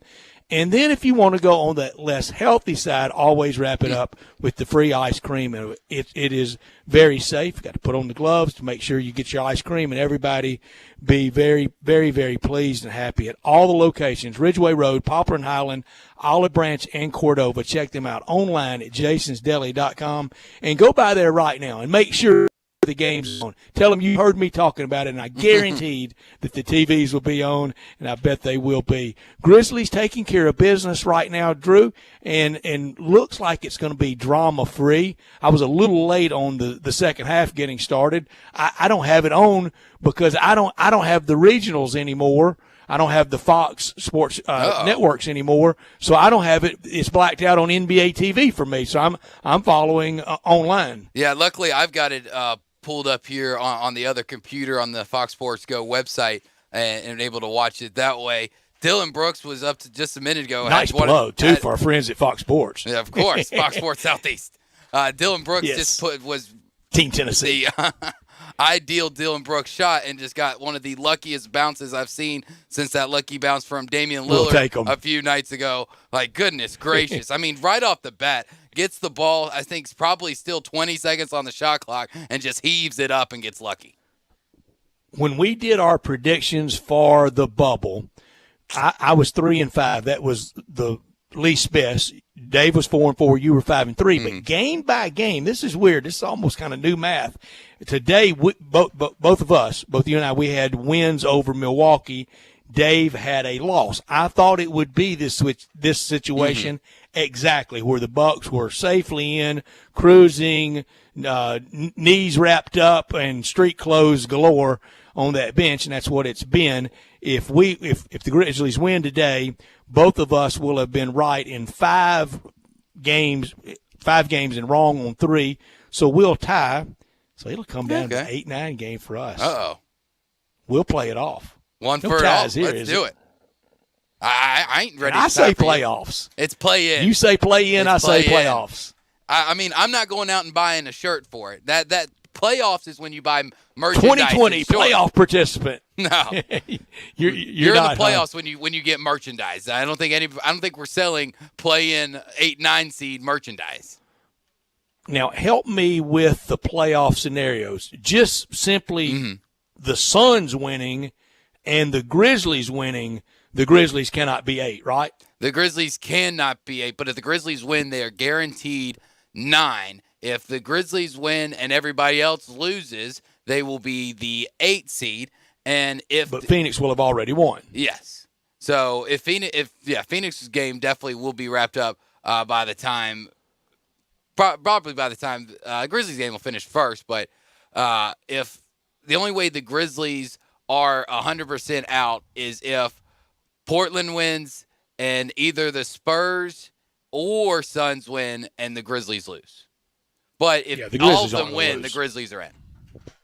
And if the Grizzlies win and Portland wins, it doesn't matter that Phoenix won. Portland would be the 8 yes, right? Portland would be the 8 and the Grizzlies would be the 9. Boy, tonight watching Portland against Brooklyn, I wish Brooklyn would have something left in them. 9.5-point favorites. That's huge. It is huge, but I mean Jeremiah Martin. The last game for the Brooklyn Nets. Goodness gracious, I think had like 24 points, 6 assists. Was going off down there in the bubble. Way to go, Jeremiah Martin. The Memphis players in the bubble are making Memphis look very, very well. They are, Carl. They are, Carl. Cameron Payne is actually playing well right now as we speak. Playing very well as we speak, Carl. And I want people to remember, when you crack on Boogie Ellis and you crack on the Young Tigers last year, remember Jeremiah Martin in his freshman year, what was it, Drew, 73 points all year? Averaged, I believe, 5 points a game. And then ended up being prolific scorer and very beloved. When we come back, we 10 talk baseball. We do it. That's exactly right. We do it with Tim Doolin on baseball. That's next. It's R&R on sports. The word is out about R&R on sports, where you've heard interviews from Ken Griffith Jr., Dr. J, Hank Aaron, and many, many more. R&R on sports, Saturday mornings, 10 a.m., Sports 56, 87.7, and 96.1. Don't miss us.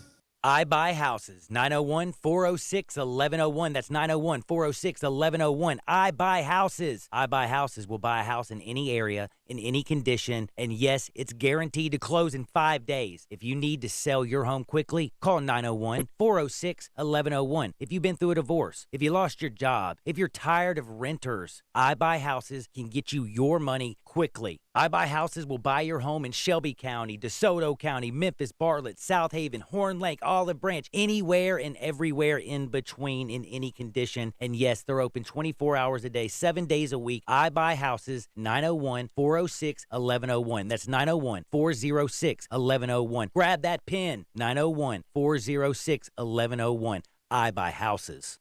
You'll see the dedication in every single step.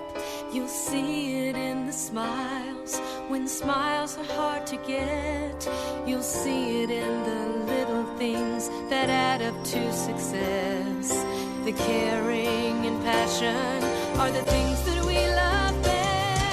Wolf Chase Limb Brace is your Mid-South provider for orthotics and prosthetics. They are an ABC accredited facility, and their practitioners are ABC certified. At Wolf Chase Limb Brace, their services include artificial limbs, legs and arms, braces of all kinds, and custom molded inserts. You can call them today at 901-507-7821 for their location on Highway 64 in between Germantown Parkway and Appling Road, or visit them at their new location in Jackson, Tennessee. That number is 731-660-5900, or visit them on the web at wolfchaselimbembrace.com. Wolf Chase Limb and Brace. Right now, savings count more than ever. So what if you could unlock extra savings on any project? With an extra 5% off all eligible purchases using the Lowe's Advantage card, you can. From an extra $6 off sanding that deck to saving another $75 on that new fridge. The extra savings make every project even better. Last year, cardholders saved over $300 million. Join them and start your next project with a Lowe's Advantage card. Subject to credit approval. Exclusions apply. See store or Lowe's.com for details. U.S. only. Start your day at Sunrise Memphis. Located in Midtown, enjoy delicious biscuit sandwiches and all their menu has to offer with quick and easy to-go and delivery options. Whether it's breakfast, brunch, or lunch, don't distance yourself from great food. For more information on Sunrise Memphis, visit sunrise901.com or call 901-552-3144 to place your order. Stay healthy and eat Sunrise Memphis today. Now, more of Sports Time on Sports 56 with Wolo and Stats. This hour of Sports Time is brought to you by Homer Skelton Hyundai. Here once again are Dave Woloshin and Brad Norsworthy. Yesterday, Chris Raby more or less told us that there would be no Cardinals White Sox on Friday, maybe a doubleheader on Saturday, or maybe one on Saturday and a doubleheader on Sunday. And then they start a series against the best team in baseball. It's the Chicago Cubs. Cubs magic number. We have 39. A magic number. Wow. 30. That's not that many, really. I mean, the simple math. Do you think the Cubs will win 20 more games this year? Me? Or yeah. I thought you might have been talking 10 there for a second. Probably. Maybe. Okay. Well, that means the team behind them. Do you think the team behind them would lose 19 more times? Yes. That's 39. Yeah. They win 20. The team behind them loses 19. That's 39. I mean, you good really get to a magic number around 25, and you've really got something to maybe start talking about. 39 might be a little early, but they're playing well. Another story, we talked in the restart of baseball, would we recognize somebody hitting 400, joining Ted Williams? Charlie Blackman saying, to heck with 400. He's going for 500. He's hitting 472. We'll talk baseball right now with Tim Doolin. We do every week. Tim Doolin, I'm trying to keep my sanity with the Cardinals and with baseball. I'm enjoying it when we play. I'm not having quite the eggshell existence every day about, are we really going to start today? Will we have another day? We are, just the Cardinals aren't. Well, I think the Cubs. I think Wolo and the Cubs put a hex on the Cardinals. What did they do to us? What did he do? What spell did he put on us, Tim? I think we talked. Yeah, we talked about this last week. Stats is when they do get back on the field, hopefully this weekend. I mean, it's going to be a miracle if they're not very rusty. I mean, you can get into a batter's box and face some simulated pitchers from time to time, but if you're not seeing it day in and day out, and the pitchers aren't getting their game time innings in, it's going to be tough for them. And in this shortened season, it's going to be even more difficult you can't just say, well, we'll concede a few games until we get going and get hot. Yeah, Tim, I do know. And at this point, boy, this is the last vestige of just trying to hang on to something. The Cardinals have not had a losing record since 2007. That's the longest in the National League. The Yankees goes back even farther than that. That's the longest in baseball, and of course the longest one in the American League. Heck, if you just get two more in and go 4-3, I'm going to count it. Yeah, no, I hear you. Well, I know it's very frustrating for the players. I know it's frustrating for the fans, but hopefully they'll get back this weekend and get on a consistent basis. And then, the challenging thing too is they're going to have to play a ton of doubleheaders, which is going to be tough. And it's not very practical. And then you start talking about something, boy, you wouldn't want to wreck Jack Flaherty long term out of this. You wouldn't want whatever's left in the tank for Yachty and Adam Wainwright to be wrecked out of this. Heck, I don't want anybody harmed out of this. I don't know that I want Dylan Carlson called up into this, storm and everything going on. I'm almost ready to accept the in-season contraction if that is really very likely. Chris Raby told us yesterday almost no chance that they're going to play the 60 games. And, at some point it's got to be a minimum played to qualify for playoffs. Tim, there was a point last weekend I really thought, what did I do? It has to be me. What did I do to deserve I'm going to lose everything I love about sports? The Cardinals are the quarantined team of all time and no college football. Dave put some hex on us. You're right, Tim. I think you did. I saw this morning, I'm sure you saw it too, is that they're considering a bubble for the playoffs. Well, yes, I think we got to get to the playoffs, right? And hopefully, this it starts going in the right direction for everybody, where we're seeing less and less cases of it, not only in the country but with baseball as well. Amen. Amen. And Brett, I can't answer that question of what you did, and for how superstitious baseball players are, you put your left shoe on before you put your right shoe on instead of right before left. You switched up your normal routine, and that's why you're losing. It's that simple. Always put left shoe on first. Oh, well, then maybe you need to go back to right shoe. I'm not sure. But, Tim, other than the Cardinals and their long quarantine, now that we've made it past the Miami debacle and we're slowly seeing the light at the end of the tunnel for the Cardinals, can we call the baseball? Are we? Well, I think we are. I think we're getting there. But other than that, can we call the restart a success? Oh, my gosh. I mean, here's the tough part. That would mean giving credit to Manfred. We're Manfred. trying to figure out if we're calling it a success compared to what. We've sure. never been in this exactly before, So I don't know. I think, could you say it's a success based on what everybody would have speculated it was going to look like? I don't know that we could say it's a success. I don't know that we say it's a failure. I think it's somewhere in between. And like I said, I just hope that we're able to get through it and get to the playoffs, play a World Series, and then hopefully hit the restart button next year and everything's back to somewhat of normalcy. Yeah, I'm there, Tim. Just finish it. Just slap the proverbial lipstick on the pig here, hand the commissioner's trophy, and somebody will be very, very glad to be accepting it. Take the financial bath, and then you know what we got to go through before we get to next year. Here comes the labor strife, and these two are going to hunker down. There's no question it's gonna get contentious. I hope like crazy that there's not a lockout or the players don't show up. I hope they are smart enough, having gone through what we just went through with the pandemic kind of getting in the way and creating leverage for the owners and negotiating certain things, hopefully, and it was not pretty by any stretch of the imagination, that we had to go through this with the union and the owners. So hopefully it's not going to be bad, but all signs tend to make us think that it's not going to be pretty. Mm-hmm. And while I just kind of said that I think it might be a success, we still are having some bumps in the road, especially with the Cleveland pitchers leaving the hotel to go to drinks in Chicago. Do you think there should be more punishment and actual dollar fines for that stupidity?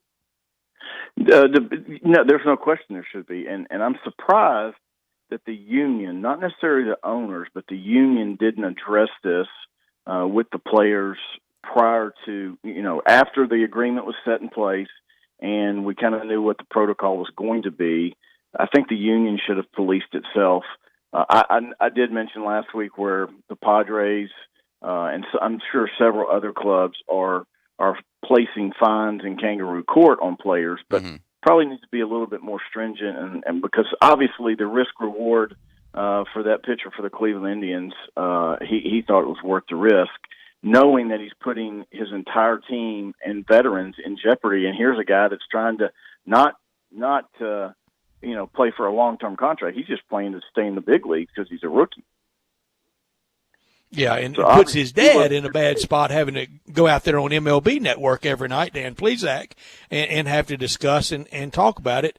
But he did, and baseball players are going to act like that, and I don't know why. I don't know why this year you can't just I don't know why around professional sports it just has to be a bar, a strip joint, or a casino every off minute they have, but it seems like they have to have. Let's go to a really good aspect, I think, from the sport. My favorite player ever, Albert Pujols. He's one home run away from tying the great Willie Mays with 660. He's about 3 RBI away from moving into third, ahead of A-Rod. In front of him then would be Babe Ruth and Hank Aaron.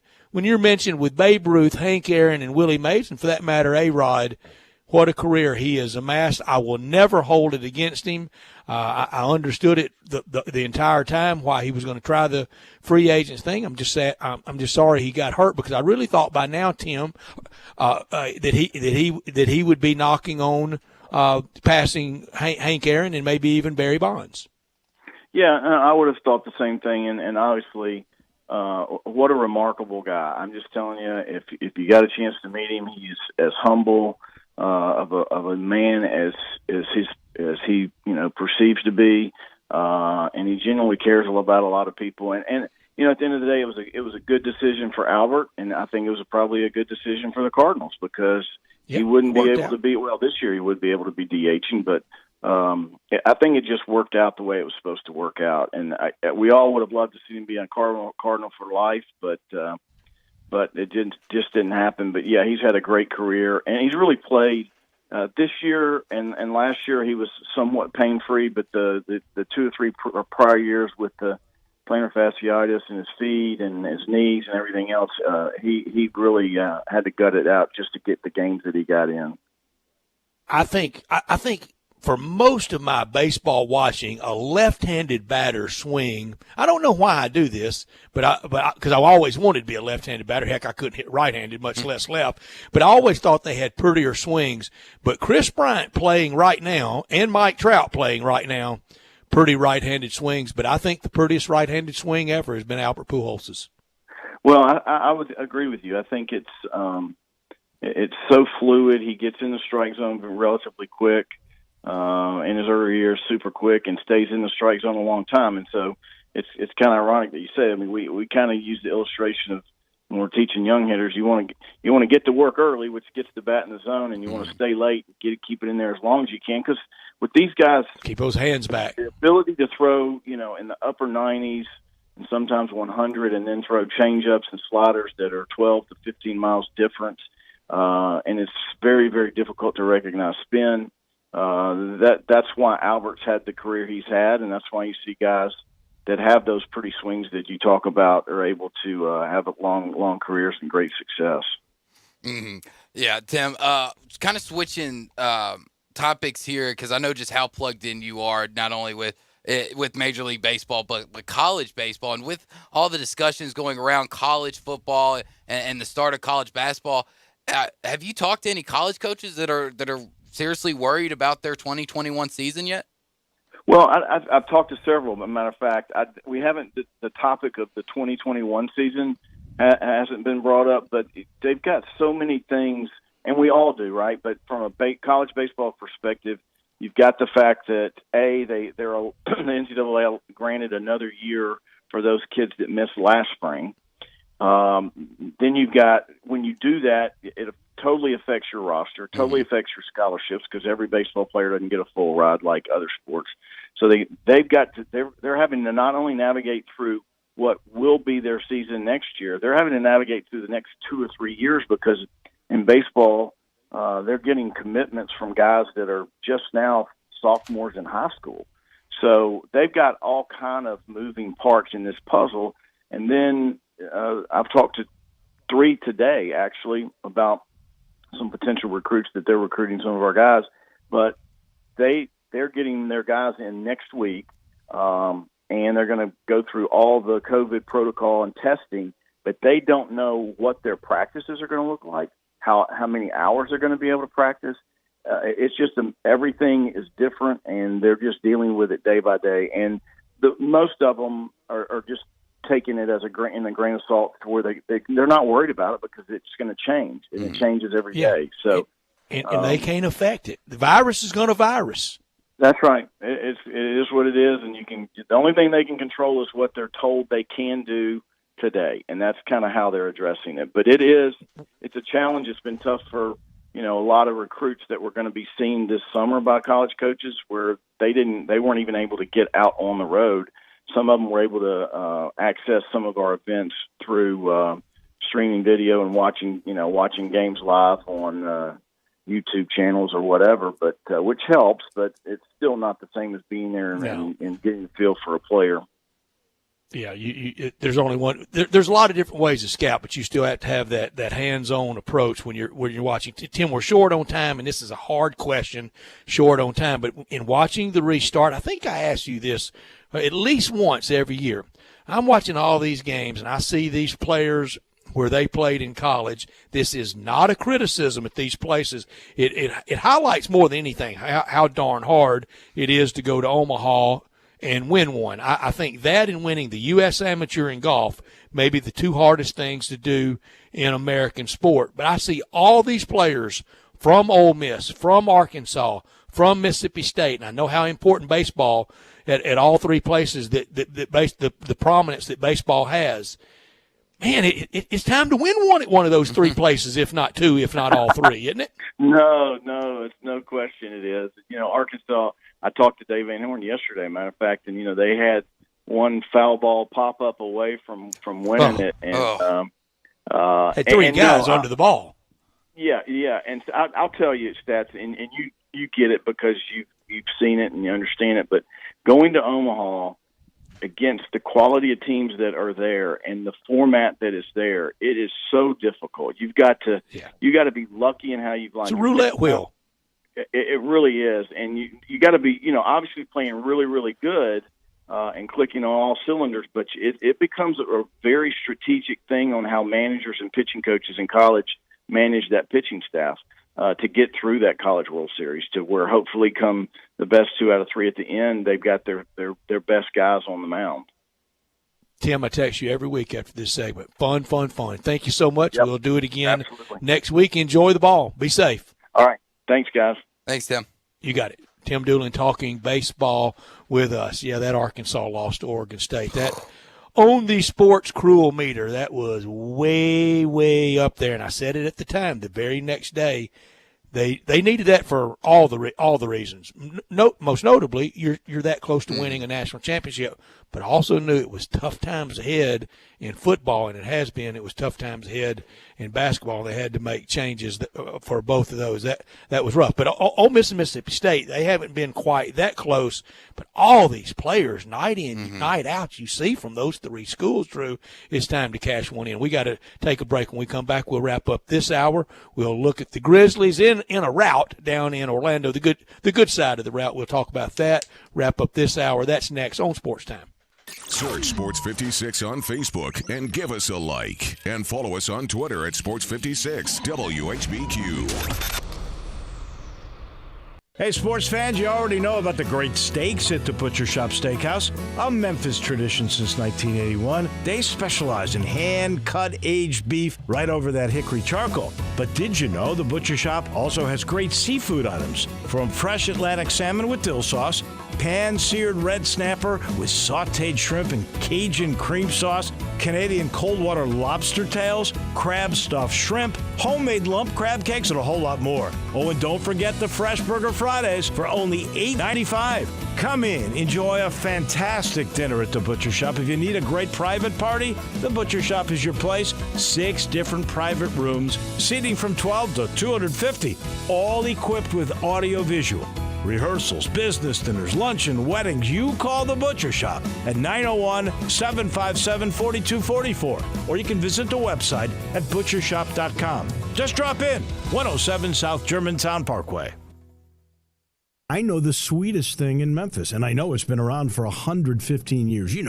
I'm talking about Dinstall's, and it's time to stock up heavy on Cashew Crunch, Heavenly Crunch, Turtlettes, all of your favorite Dinstall's treats. So easy to get. The sweetest thing in Memphis, all you have to do is head to Laurelwood or head to Germantown and Poplar right across from the hospital, or go where they make the candies. That's on Pleasant View. There's nothing that says Memphis better than Cashew Crunch with that little tinge of coconut, or the Turtlettes. Let's face it, there's nothing better than Dinstall's chocolate.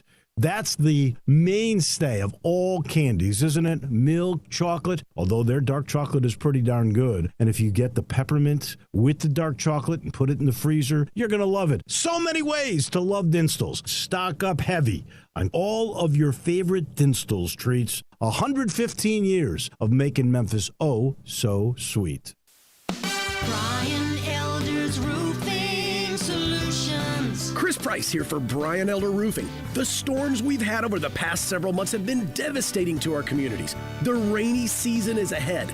You may have not even noticed the dripping in your attic, water stains throughout your home, or even worse, mold and mildew. Please call Brian Elder Roofing and we will send out our project managers to assess any damage. We will not try to sell you a roof if all you need is a repair. We will measure your roof from outer space. 0% for 60 months, even no payments till 2022 are available with approved credit. If you've noticed missing shingles, water stains, leaks in your roof, call us before you call your insurance company at 867-0303. That's 867-0303, and we will provide a free, thorough inspection of your roof's condition. Call 867-0303. Brian Elder's Roofing Solutions. Hi folks, Jeff Jackson, General Manager at Sunrise Chevrolet Buick GMC. Yes, it's hot outside, but so are the deals at our Super Summer Sales Event. With savings as high as $10,000, 0% financing, the largest selection of vehicles in the Mid-South. Need a low payment? No problem. Owe too much on your trade? No problem. Bad credit, bankruptcy, slow pay? It's okay. We specialize in secondary financing and used cars under $10,000. If you have a job, you're approved at Sunrise. Home of the guaranteed credit approval. Find new roads at Sunrise, 385 at Houston Levy. See us online at sunrise@collierville.com. Progressive presents The Sounds of the Old World. The year is 2019, and someone is getting up to use the bathroom at the stadium. Excuse me? Excuse me? Oh, sorry. Excuse me? Mind if I just squeeze by here? This has been The Sounds of the Old World. Brought to you by Progressive, where drivers can still switch and save like it's 2019. Quote today at Progressive.com. Progressive Casualty Insurance Company and Affiliates. Now, more of Sports Time on Sports 56 with Wolo and Stats. This hour of Sports Time is brought to you by Homer Skelton Hyundai. Here once again are Dave Ocean and Brett Norsworthy. It doesn't always even out in sports, but it usually kind of wallows its way out to evening out mostly. That effort the other day by Boston against the Grizzlies, they were playing that thing like they were in Game 7 at Boston Garden with Red Auerbach on the sideline. I mean, it might have been a in the locker room team bonus award for how hard they played that. And you're thinking, lighten up a little bit. The Grizzlies just need a little bit of help. Well, it evened out today with Milwaukee, with a lot of players resting. They don't draw pictures. The Grizzlies are going to win big. They're in complete command. Going to go into the fourth quarter up about 18. The Phoenix Suns just pasting the Dallas Mavericks. About 4 minutes left in the third quarter. They're up 27, 90, now 25, 99-74 over Dallas. So just those two scores right there means the Grizzlies would be the 9 right now, Phoenix the 8. That would eliminate San Antonio, and Portland could move to the 8 with a win.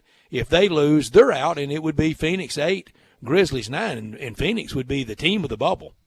Yeah, it would. I'm not. Is it 100% sure that Phoenix would be the 8 if Portland lost? Because I think if Portland loses, we get the 8. I believe is how it works out. I don't know. There's just That's so my many. answer. I know. There's just so many different possibilities, and I hate tiebreakers. I thought I knew going into the show today. I mean, you'd think I would I've know. managed to confuse myself. I mean, I'm working on finishing hour number 5 here. You'd think I would have had it 100% figured it out by now, but there's still that's some a good question reason marks. to be scrambled. I really don't have a good reason. I'm sorry, but we'll try to get more clarity for you. I can promise you that on the Regardless, various win and you're in. tiebreakers. But the Grizzlies do live for another day, or will play for another day. And now, a few days ago, I asked, how could the bubble get any worse? We know now. You blow a 19-point lead in the fourth quarter, and you're not even the 9. Oh my goodness! That would be that answer, and we know the criticism would then rain down. But I don't think that's going to happen, as they are in total control of that game. Boston didn't even attempt to play today, and Dallas or Washington still barely beat them. Yeah, and while that would be very heartbreaking and terrible to sit here and watch the Grizzlies blow a 19-point lead, I don't know if it'd be bad enough to really say, oh, there's some scar tissue from that one. Do you think that if they did that, that would build some scar tissue just due to the fact that we think that we've overachieved already and we're basically playing with house money? I think more the latter than the former, and we'll talk about it extensively at 5:30. I'm saying just in the 9. This was kind of a winning, not a winning experience, but an okay experience in Orlando. I know not a lot of wins, just 2 wins, but still got the 9. Made progress overall over the year, and what a crazy year and a lot of injuries. My biggest hope for the bubble was no Jaron injury, a healthy Justice Winslow, a healthy Tyus Jones, and we've been really shocked by the DeAnthony Melton play. But we'll explore more of the things that we were surprised and disappointed about when we get to that at 5:30. But coming up next, start our third and final hour, we will talk Tiger football and their prospects on the field and in the future if they are able to play this year and make it through the craziest college football year ever. We do that with Jeff Brightwell from the Tiger Sports Network. That's next. The folks at Homer Skelton Hyundai want to say thank you. Thank you, Memphis, for another spectacular year. They set records, but I can understand why. You think about the product. Where else do you get a 10-year, 100,000-mile limited powertrain warranty? That's what you get on every new car at Homer Skelton Hyundai. Oh, and thank you again for the 11th straight year, the #1 certified pre-owned car dealership in all of Memphis. It starts with that product, but then it goes to the shopper assurance. Where else do you go where you get transparent pricing, flexible test drive, take the car for a couple of days if you want, streamlined buying process? You're not going to be there all day, in and out. And then, and I have not seen this anywhere else, the 3-day worry-free exchange. You buy a new car, if you've got any buyer's remorse, you've got 3 days to change your mind. Just get on Lamar, take it into Mississippi, the first exit's Craft Road, turn left, and go see Chris True and all the gang at Homer Skelton Hyundai. Frontier Western Store is open and ready to serve you for all your needs in boots, apparel, pet food, and more. Frontier is proud to be a local leader here in the Mid-South when it comes to boots. Stop by the store today for an incredible selection of name brand work and dress boots. Come browse aisles and aisles of top quality boots at everyday low prices in our world famous boot showroom. Dan Post, Rocky, Durango, Twisted X, Georgia, Ariat, and many more. There are so many styles, colors, and fits available, you might need a hand picking out your favorites. Luckily, Frontier's knowledgeable sales staff will cheerfully assist you with any questions you have and ensure the proper fit of your new boots. Frontier also has an amazing selection of jeans and shirts by Wrangler, Ariat, and Carhartt, as well as a fully stocked women's boutique department with thousands of tops and dresses at unbelievable prices. New arrivals often. Frontier Western Store, 5880 Gilman Road in Olive Branch, and on the web at frontierwesternstore.com. Family owned and operated since 1967. When you need auto parts, O'ReillyAuto.com is just a few clicks away. We offer convenient options for you to get your parts quickly. Order online and pick up for free at your local O'Reilly Auto Parts store. We'll even bring it out curbside. Or you can have your parts delivered right to your door with free shipping on most orders over $35. Visit O'ReillyAuto.com. O'Reilly Auto Parts. I want to do some bragging rights. Hey, I was just the other day overhearing a conversation with Big Mike, the manager of DeSoto Auto Sales. They've got people buying cars all over the country. North Carolina, South Carolina, Georgia, Alabama, Arkansas, Texas. People from all over the country buy cars at DeSoto Auto Sales in Olive Branch, Mississippi. Why? DeSoto Auto Sales has the most stringent car inspection in America. They get it right the first time. Quality and low mileage. Factory warranty on most vehicles. My favorite part is the people who work there. Big Mike, all the employees are professional, friendly, and go that extra mile. Expect as you walk in the door, you're treated like family. DeSoto Auto Sales understands your time matters. We can help you find your dream car and get all the paperwork finished in less than an hour. Come see us at DeSoto Auto Sales and be part of our family. Have a great buying experience every time. 662-890-7184. We are Sports 56 WHBQ Memphis, WIVG-FM Tunica Memphis, and WPG-FLP Memphis. Flynn Broadcasting Stations. Welcome back to Sports Time on Sports 56 with Wallo and Stats. This hour of Sports Time is brought to you by DeSoto Auto Sales. Here once again are Dave Woloshin and Brett Norsworthy. Final hour for this Thursday afternoon. Dave will be back with us on Monday. I'll be out after tomorrow the next 2 weeks, but you'll have Dave back on Monday. Drew always around, pinch hitting, pitching in, doing such a great job, and going for the Jerry Lewis Telethon Marathon winning on-air award today, and I appreciate that very much. Drew, the Grizzlies in complete command. Here's the goals for the rest of the day for the Grizzlies. Don't blow this and nobody get hurt. Do not want Orlando to end worse than it's already been so far. And getting that 8-9 game as the 9, win it first time out, and then you put all the pressure on the 8th seed in that second game that they would have to win to then face the Los Angeles Lakers. It's a little bit daunting in Orlando the rest of the way for the Grizzlies, but I think it'll be fun Saturday afternoon just to watch a little more Grizzlies basketball, and I'm calling it the playoffs. Drew is calling it the play-ins. This hour of our show brought to you every day by DeSoto Auto Sales at 5704 Goodman Road. Go online, check them out at DeSotoAutoSales.com, and check out all the happy referrals and look at all the beautiful cars. 662-890-7184. Every car test driven, all checked out, bumper to bumper, head to toe, unlimited inventory, every make, every model. And if it's not on the lot, they'll go out and find it for you. No shortcuts taken at DeSoto Auto Sales, where you're treated like family by kind, courteous employees, laid-back atmosphere, no high-pressure sales. They treat you well, but they know we're living in a world today that time really matters, so they care about your time and want you to enjoy the ultimate car experience. You walk in within 45 minutes, test drive your car, credit approved, paperwork completed, and you're gone in less than an hour, about 45 minutes in time to do it over your lunch hour or immediately after work, like right now at DeSoto Auto Sales at 5704 Goodman Road, 662-890-7184.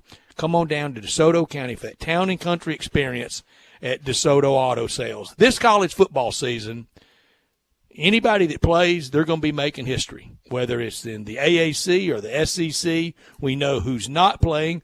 We know who still intends to play, and the stakes will be exceedingly large for the teams that go out there this year. On and off the field, a lot of pressure on and off the field. To talk about the Tiger perspective from the Tigers Radio Network, Jeff Brightwell joins us now. And the pot of gold that potentially could be out there, Jeff, if the Tigers could pull this off. We were talking, I know we visited earlier in the summer with you about this year and the prospects for it, with everybody playing, whether it's individual awards like Brady White and being invited to New York City as a Heisman finalist. Now, you take some of those Heisman candidates off the field, that kind of year, that 40-something touchdown passes, a championship season, Brady White could be in New York with a legitimate chance to win it, Jeff Brightwell. That'd be something. The last person we got kind of close is when he made the it was 03 or not, actually 04 and 05 when we made the big Heisman push for D'Angelo with a race car. But back then that was a chance to get exposure for the school and D'Angelo. I think realistically nobody expected him to be invited to New York back then. You just wanted to get that exposure, and it was good. But you're right, legitimately he's got an opportunity to get there, and a lot of opportunities for the Tigers, a lot of opportunities for the American. I heard you and Drew talking earlier about, maybe a chance. Maybe this is the year they throw the G3 as it is now, a chance for the playoff spot. I'm not so hopeful that'll happen because if we get down to the playoffs and it's 4 teams, money's going to win out, and I wouldn't be surprised if it's a couple of SEC teams, the ACC and the Big 12. But my point is, I'm not under any. They're not going to play all the bowls this year. But if they play the bowls in the Southeast and the Midwest, say Texas, the Citrus Bowl, the Outback Bowl, Alamo, the Duke's Mayo, formerly the Belk Bowl, and the Independents all have either a Big Ten or a Pac-12 tie-in. Now, our division, if we win the American, it's the Peach Bowl this year. What I would like to see is maybe they throw us one of those spots, the Citrus Bowl spot the Big Ten was going to have, the Outback Bowl the Big Ten was going to have, something maybe for the team that doesn't win the championship game. Oh, I'd take it in a heartbeat, Jeff. Just being able to say I was at a Memphis Tigers Cotton Bowl last year, let alone, say an Outback Bowl or a Peach Bowl. We'll just add the cherry on top and win it. And win it, yes. Definitely would like to get a bowl win. I've been spending a lot of money going to these games. Would like to be rewarded for one here eventually. But let's say that there is play on the field, and we expect Brady White to have a phenomenal season. Brett just mentioned what if he has the 40 touchdowns, and a lot of those touchdowns could be thrown to obviously his number one receiver, DeMonte Coxey. Do you think Coxey could have a good enough season to where maybe not in the record books, but could be viewed as on the same level, if not a little bit better than Anthony Miller? Yeah, because, you look at the American this year, you're going to be going through, there's 2 ranked teams, and if you take the Big Ten and the Pac-12 and the Mountain West teams that aren't playing now, I believe we came in with 4 ranked teams for the teams that are still active right now, and another 3. I think we had 7 of the 11 right now either ranked or getting votes. So you're in a, for all practical purposes, almost that P4, if you wanted to call it, this year. So you're not, and plus Memphis has to play the toughest schedule in the league as the defending champion. So, the opportunity's there. I'm happy that, it looks like, we'll play, because I would have felt terrible for Ryan Silverfield to be set up with all these returners coming in his first year and then just going to have that rug yanked out. I was thinking this on the way to where I am before I got on with you guys. Man, 10 years ago, if this had happened, and I'm driving back from Southern Mississippi after that last Porter loss to Southern Miss, it was, I believe, 56-7. But we may have been just shut down. We may have just shut it down after that. Yeah, Jeff, it was really the grimmest hour in Tiger football history. But look what it spawned. Look at the turnaround, and starting with Justin Fuente and continuing with Mike Norvell and now with Ryan Silverfield to get his shot.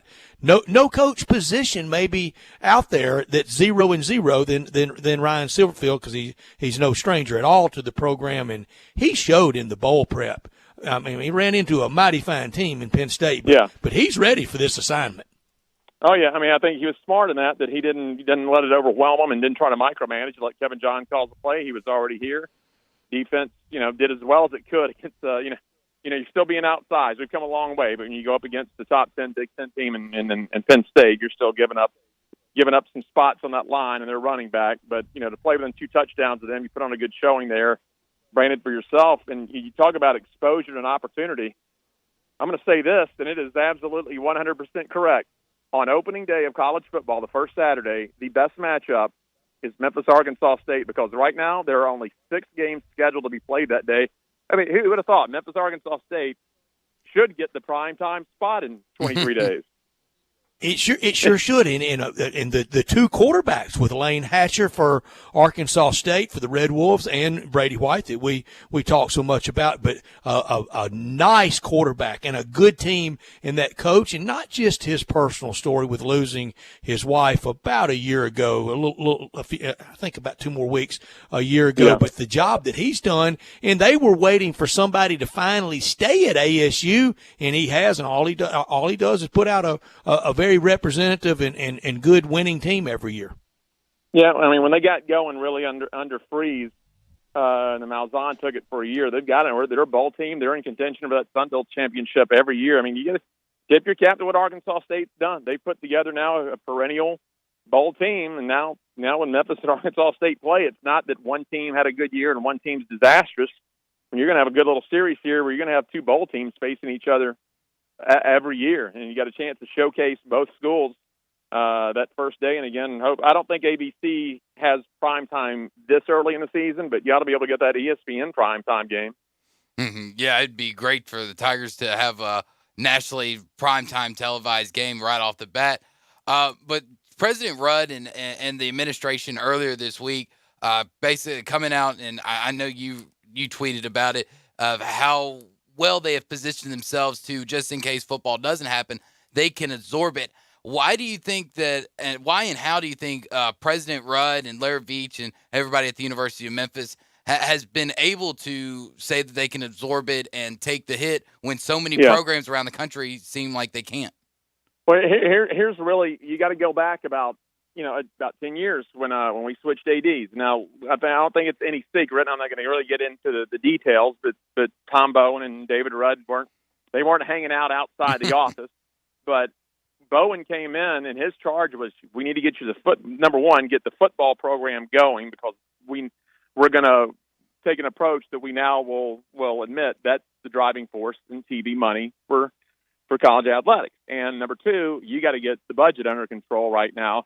It was before Tom got here, it was a little bit like the Roaring 20s. That, spend it, you want it, go get it, do this, do that, and came in a pretty big deficit to where, and I am not making this up at all, if you wanted to get a ream of paper or some staples, at that point when he came in, you had to get approval. It was no more just go get it.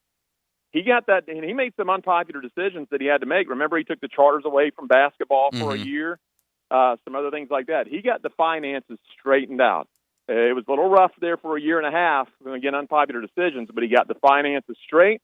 Laird Veach has come in. Dr. Rudd is great because you finally have a president that has an investment in athletics. He really cares. And the good thing about Rudd that I like in this situation is he's not a president that's going to, he's not going to bow down to mob mentality or pushed around. He knew he was going to make the decision that was best for the school and not let, a handful of people tell him where to go as far as, are we going to try to play this season or not? Yeah, his approach to it, look, we may end up not having college football, not a game. It may all go spring or not have a season at all, and we try to gear back up in 2021. But at least Oresco, Rudd, Veach, Silverfield, they've gone down reasonable, and they've gone down fighting, and they're trying to salvage something. I admire that. Jeff, we've texted back and forth.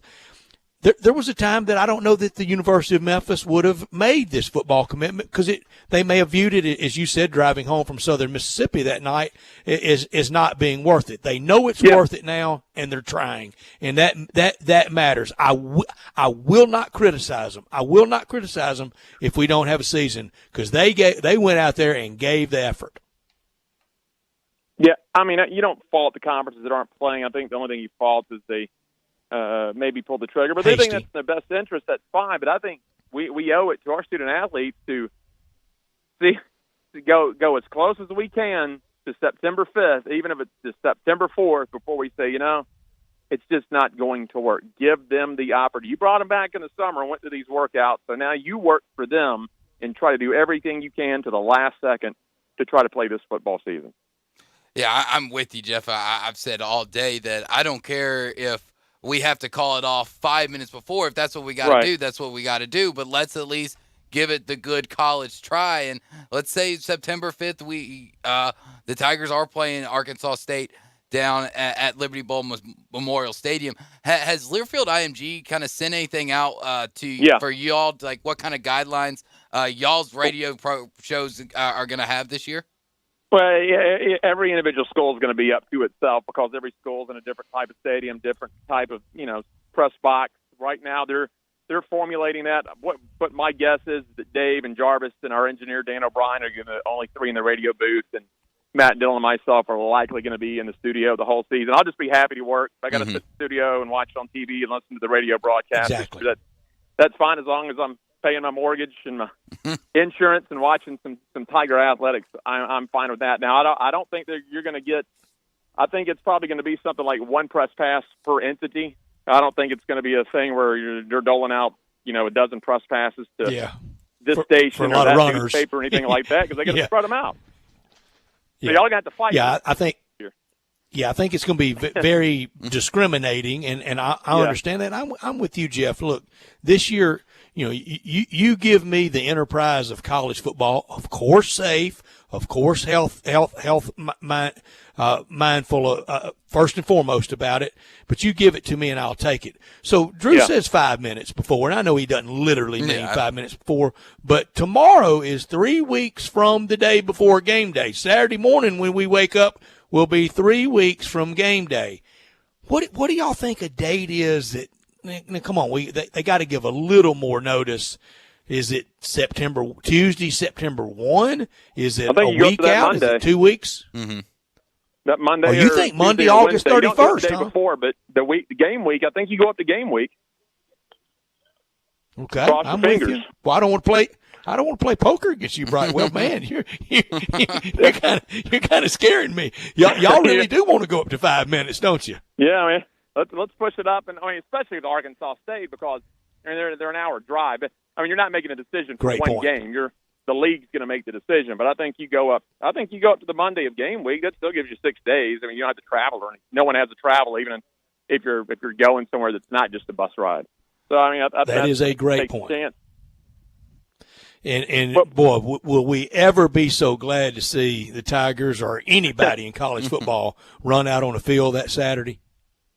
No, it's going to be coming off the Cotton Bowl. You wish this was not the year, because just imagine the celebration it would just be of the accomplishment of a season ago and starting a new season as your defending champ, Cotton Bowl berth and everything, and the high expectations what it would have been. But maybe in 3 weeks also, the health department around Memphis mandates that we can go down to the 6-foot rule, and we can get all our season ticket holders instead of the 4,500. That would be, at the least a nice little reward to be able to get about 15,000 people on there instead of the 4,500. That would be great.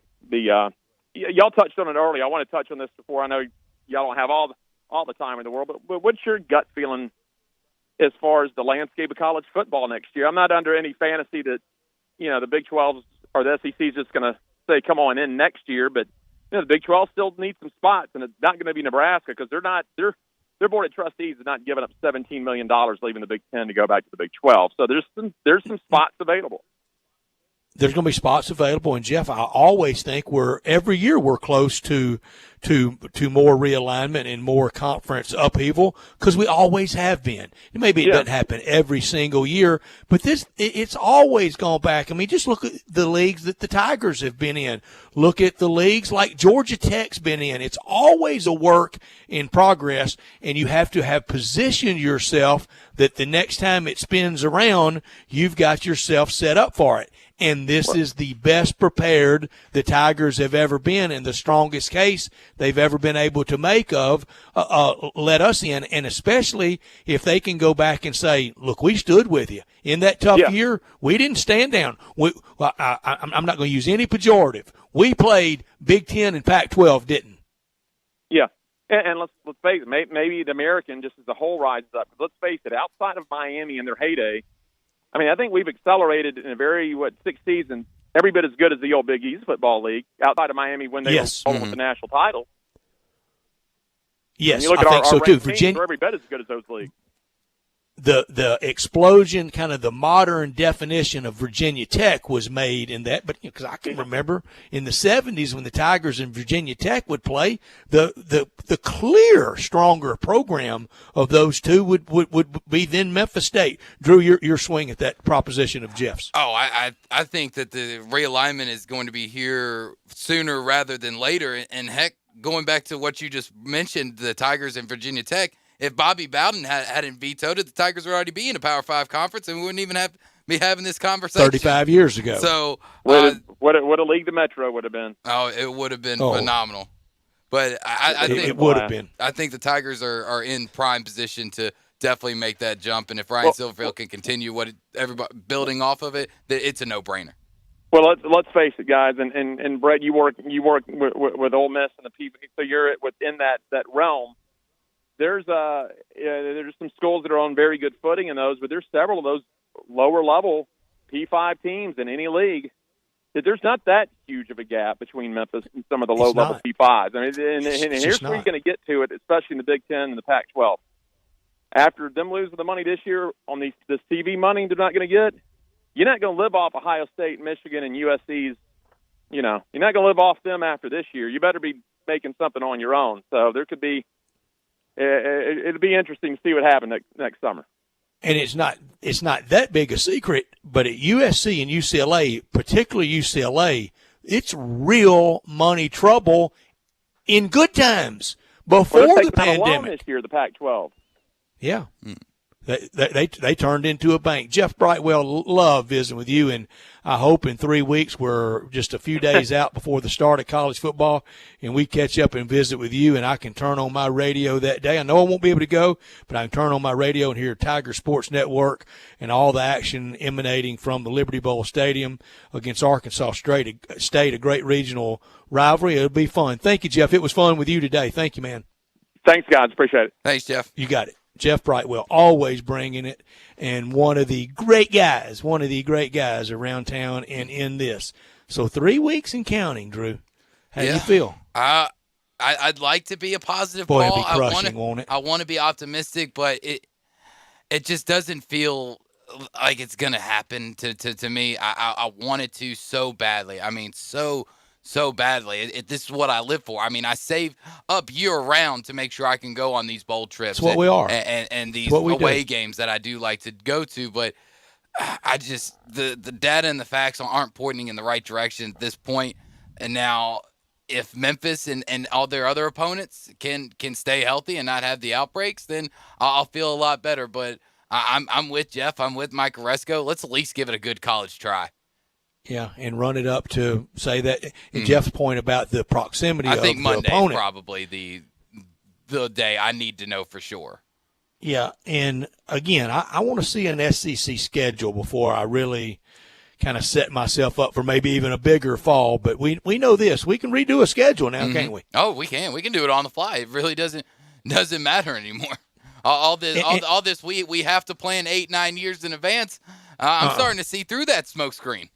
Yeah, we know things can be torn up. Now, the clauses in there, most notably force majeure, I think that almost needs to be going forward the new pejorative. Instead of, kind of up yours or some other words you can use. If you don't like somebody, go, hey, force majeure to you. I'm going to start using that. It's going to be in my new vocabulary because I've heard it more in the last 3-4 weeks than I have in my entire life. I mean, Hank Stram completely changed the definition of matriculate. I mean, totally. I mean, I think people use it now thinking it means to move, to accelerate, to move the football. No, it means to enroll. And I saw it properly used this week. It was some story, and it said as students are matriculating back to a college campus. Well, that is exactly what they're doing. They are enrolling, the matriculation process. But if Hank Stram can change that, can't we change force majeure? I think we can. If he's got the power to do that, so do we. Force majeure. He was wired for sound at Super Bowl IV, and it stuck, and it made him a lot of money post football. Now he was a garrulous sort anyway, and it was probably going to make it big in broadcasting. But that being mic'd up by NFL Films that day, that was really good for old Henry Stram. Oh, it was definitely. I mean, honestly, that the miking up of that Super Bowl is the first thing that I think about when I think of him before anything else. Like that to me, that miking up of that Super Bowl, that's him. Because his head coaching tenure as head coach of the Saints, it was not near as much fun as listening to him mic'd up that day for Super Bowl IV against the Minnesota Vikings at Old Tulane Stadium. So Arkansas State and the Tigers on Saturday, September 5th, still on the schedule. I misspoke yesterday. I think the Marshall East Carolina game is still scheduled for week 0, Saturday, August 29th. I don't think that has been canceled, has it? It wouldn't be if the Conference USA hasn't folded yet, hasn't decided to postpone college football, and neither has the American. So, and everybody, the American has said play is scheduled, so it should be played as scheduled. But what kind of TV rating would Marshall and East Carolina get that Saturday? Oh, it'd blow up just because it's the only game. It'd be the biggest ratings in program history. And I like Jeff's idea about it, in just maybe even in a 1-2 loss year for the Tigers. And I don't know if we play, I don't know anybody that would pick a regular season of more than 2 losses. They might have 2 going into if they won their side of the division with 2 losses. That might be hard to do too. But if I don't know anybody would be picking more than that. But if they even had 2 losses, I mean, a big-time brand-name bowl, if we have the bowls, and some of them will try to go on, would be out there for the Tigers to play in. Oh, definitely. And, I'd love to go to the Outback Bowl, Independence Bowl, Alamo Bowl, and any of them that are. You don't want to go to the Independence Bowl. Well, maybe. You don't want to go to the Independence Bowl. You don't want to go to Shreveport, I promise Okay. you. Talk about a cold, wet, miserable night in 1982 there with Ole Miss against Air Force. And I still don't know if anybody has checked on the guy that tried to parachute the football into the stadium. It didn't work out well for him. He was lost. I'm not kidding you, Drew. At the start of the game, probably 75 in that weird, clammy, too warm for December, and it was like early December. It was the first weekend of the bowl season that year. That was in 83. I said 82. 83, Billy Brewer's first year.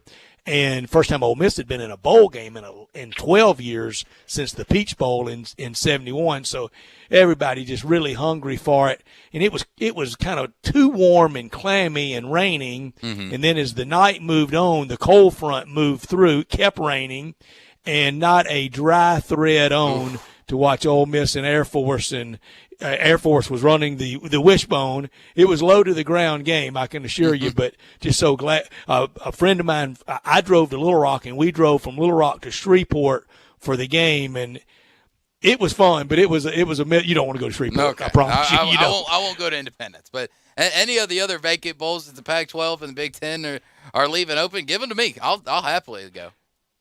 But the Tigers, if there's a season, they're going to go to a good bowl game, because when we do W's and L's that go firmly in the Lamb Book of Life, I don't see how you could find more than two, if you even could find that. When we come back, we'll talk about the Grizzlies and their win today, the 9 secure. I have checked. This does eliminate San Antonio. Mm-hmm. The Phoenix win and the Grizzlies win would eliminate San Antonio. We got to get the exactness on Portland and how they stand tonight. We'll do that when we come back. We talk Grizzlies. That's next on Sports Time.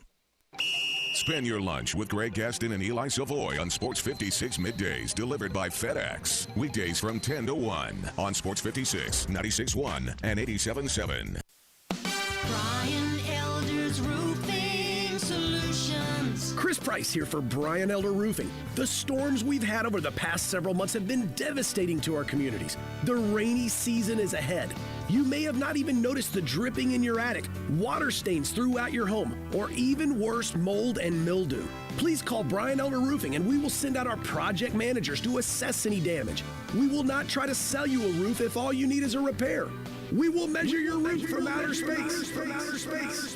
0% for 60 months, even no payments till 2022 are available with approved credit.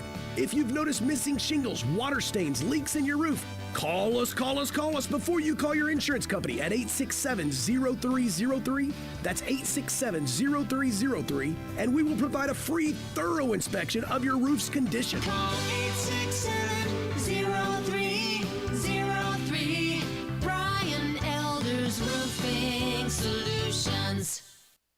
CenterPoint Energy takes many steps to help ensure the safety of gas lines in your community and shares important tips like the following. A distinct odor similar to rotten eggs is added to natural gas. If you smell it, clear the area and immediately call CenterPoint Energy. Plus, always remember to call 811 before you dig or begin an outdoor project. Natural gas is one of the safest fuels. To find more tips, visit centerpointenergy.com/gas safety. Did you know nearly 40% of men under 40 and over 75% of men over the age of 40 experience sexual performance concerns? At the Memphis Men's Clinic, their experienced physician performs a comprehensive evaluation that determines which specific issues may interfere with your sexual performance. These issues can vary and range from anxiety to medical issues, low testosterone, or erectile dysfunction. The Memphis Men's Clinic has evaluated hundreds of men of all ages over the years and reestablished a normal sexual life. The Memphis Men's Clinic will work aggressively to resolve issues and allow you to restore your sexual health and overall well-being. That's the Memphis way. If you're 20 years old or 90 years old, come and get cared for the Memphis way. Treatment that's based on your specific needs after a professional clinical evaluation by their experienced board-certified physician. Call the Memphis Men's Clinic today at 901-443-0475 or visit memphismensclinic.com.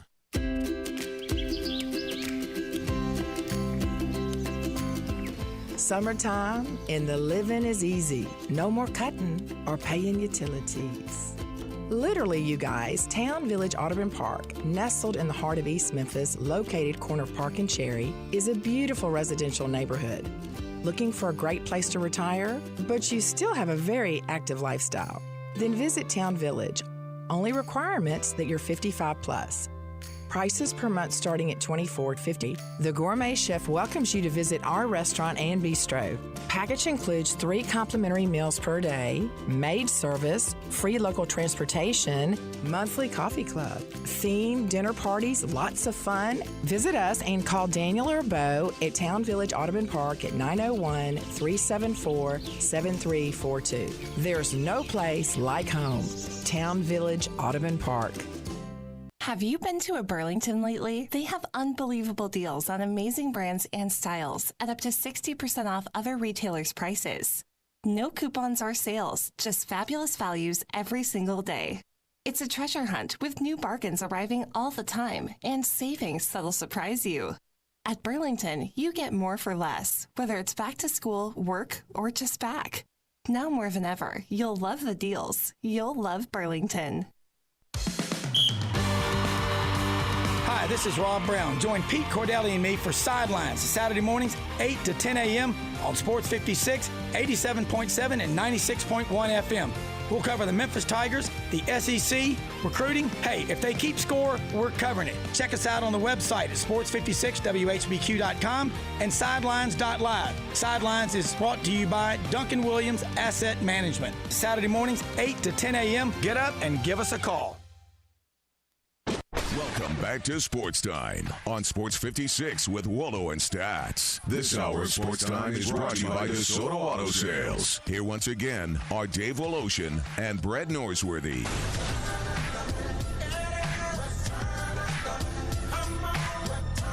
Well, Phoenix wins big, and they have a great Orlando experience. I still can't stand Devin Booker and Ricky Rubio, but I got to give them credit. They were impressive today. They were impressive in Orlando. Will it be enough for them to be in the play-in game on Saturday? The Grizzlies, the best they played.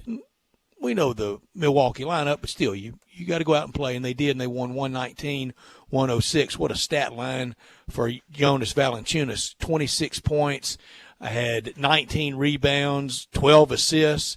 Great stat line. Ja Morant, 12 points, 10 assists, 13 rebounds, so 2 triple-doubles for Grizzly starters in Big Valanciunas and Ja Morant. 31 from Dylan Brooks, 4 of 7 from three-point.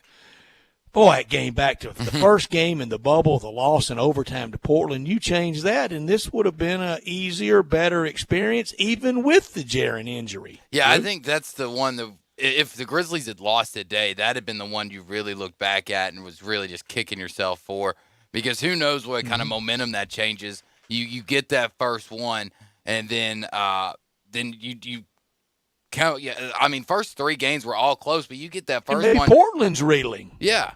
I mean, you win today. Let's say you're automatically the 8 then right there. Today would have been deciding for the 8, not for the 9. Yeah, and it set the tone, and then the injury and kind of the spiral downward. But they win today, and they will play on Saturday, and that'll be fun to watch and keep up with, and win that one. Then we'll have to win again against the 8. And then you're rewarded with playing the Los Angeles Lakers and LeBron James. I agree with Keith Smith, though. The Lakers' defense, it could have trouble. I don't think it's going to have any trouble against Phoenix or the Grizzlies, but it could have trouble against Portland. Now San Antonio, they are eliminated now, right? Yes. San Antonio is now eliminated with the Phoenix Suns win.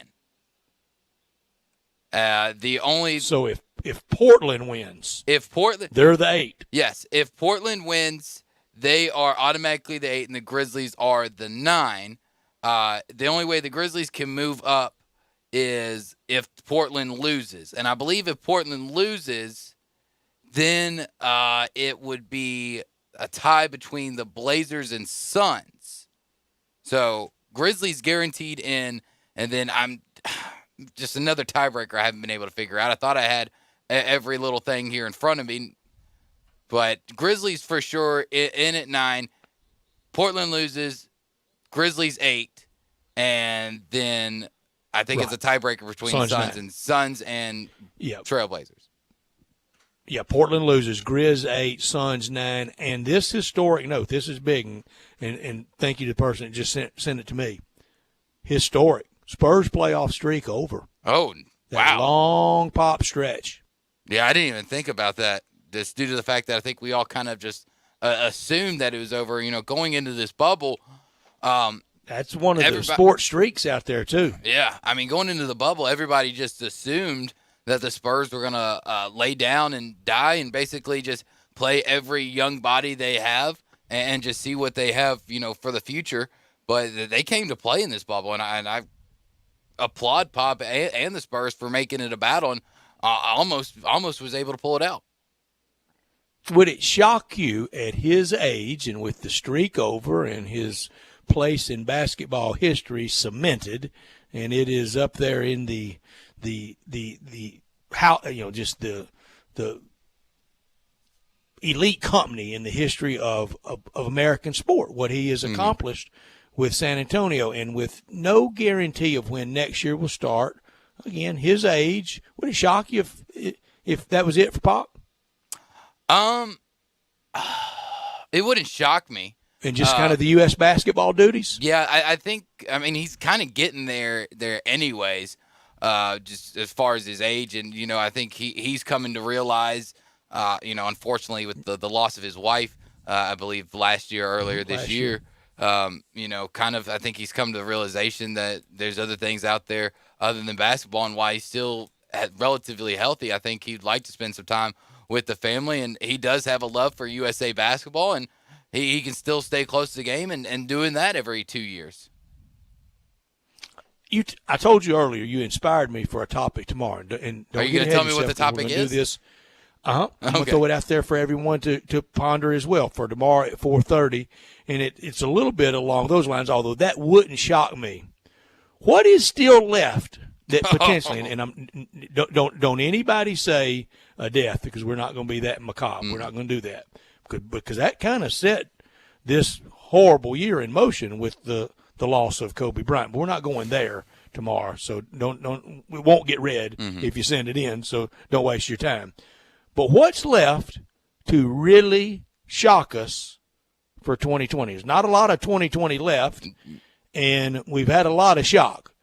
You think on that far tomorrow. Now Greg Popovich retiring, I don't think that would go on the list, because at some point he's going to end. Here's one possibly. I said don't throw anything out. Here's one possibly.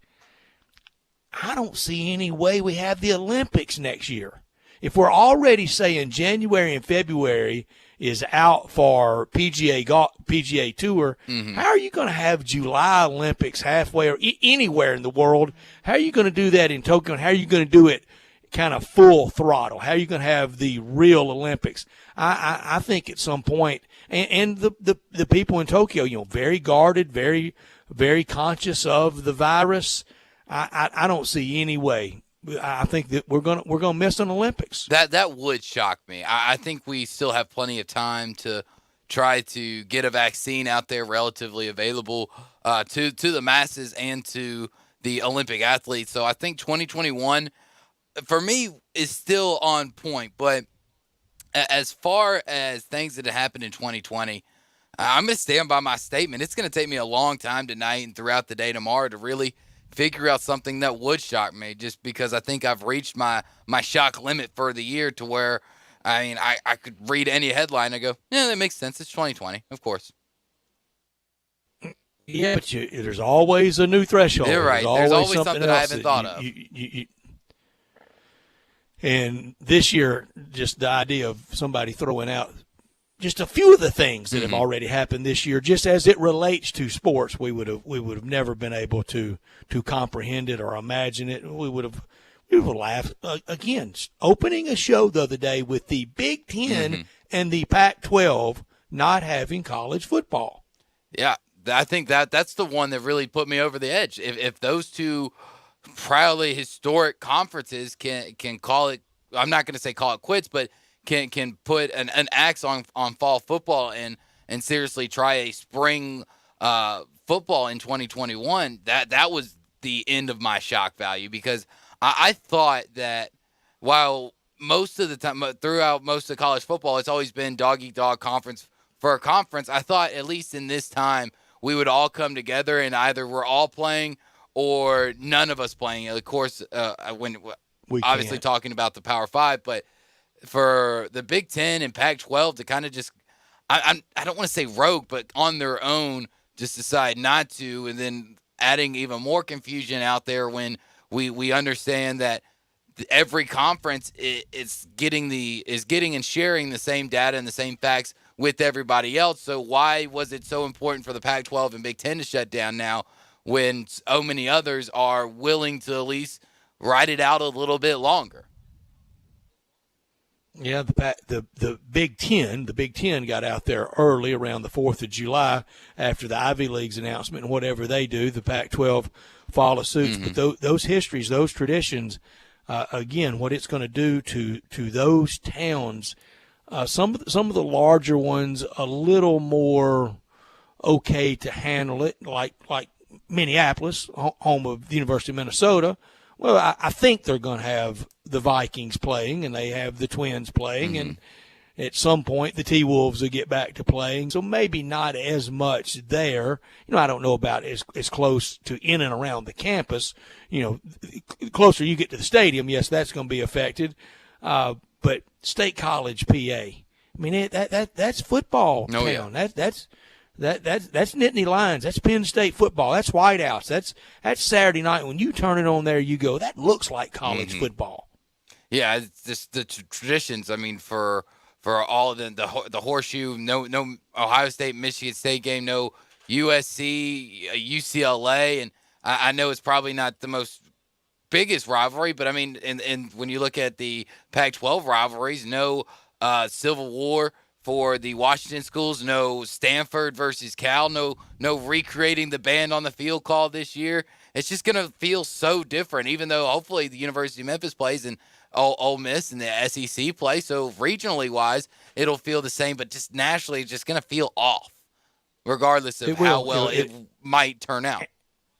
And I hate it for the larger construct, for the enterprise of college football, because I do love those teams. I could see in a different time and a different place me growing up in Ely, Rye, Ohio, and me being a Buckeye fan, or in Michigan being a Sparty or a Michigan fan, or out west being a USC fan, or taking a side and being a UCLA fan. I could see, and for sure. I mean, you could easily see growing up and falling in love with Big Red, with the Nebraska Cornhuskers.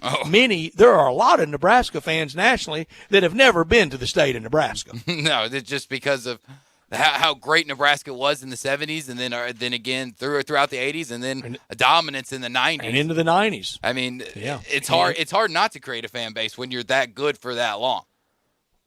And you have that national brand, and everybody has some missteps and some things they're not very proud of, but mostly with Bob Devaney and Tom Osborne and with Frank Solich. Maybe one of the worst things that Nebraska ever did was getting a little too cool for Frank Solich, because all he did is go to Ohio University and keep establishing himself as, I think, a Hall of Fame coach. Oh, I think so as well. And, in Nebraska is just, especially with coaches, and especially after Tom Osborne, has really just kind of shot themselves in the foot. Should have gotten away from Bo Pelina a lot quicker than they did. They let him stay on, I think, an extra Bill Callahan, an extra 3-4 years. Especially the reason why I didn't realize why they let him stay so long, because I think 3 years before he was let go by the University of Nebraska, he attacked that fan base. He attacked them and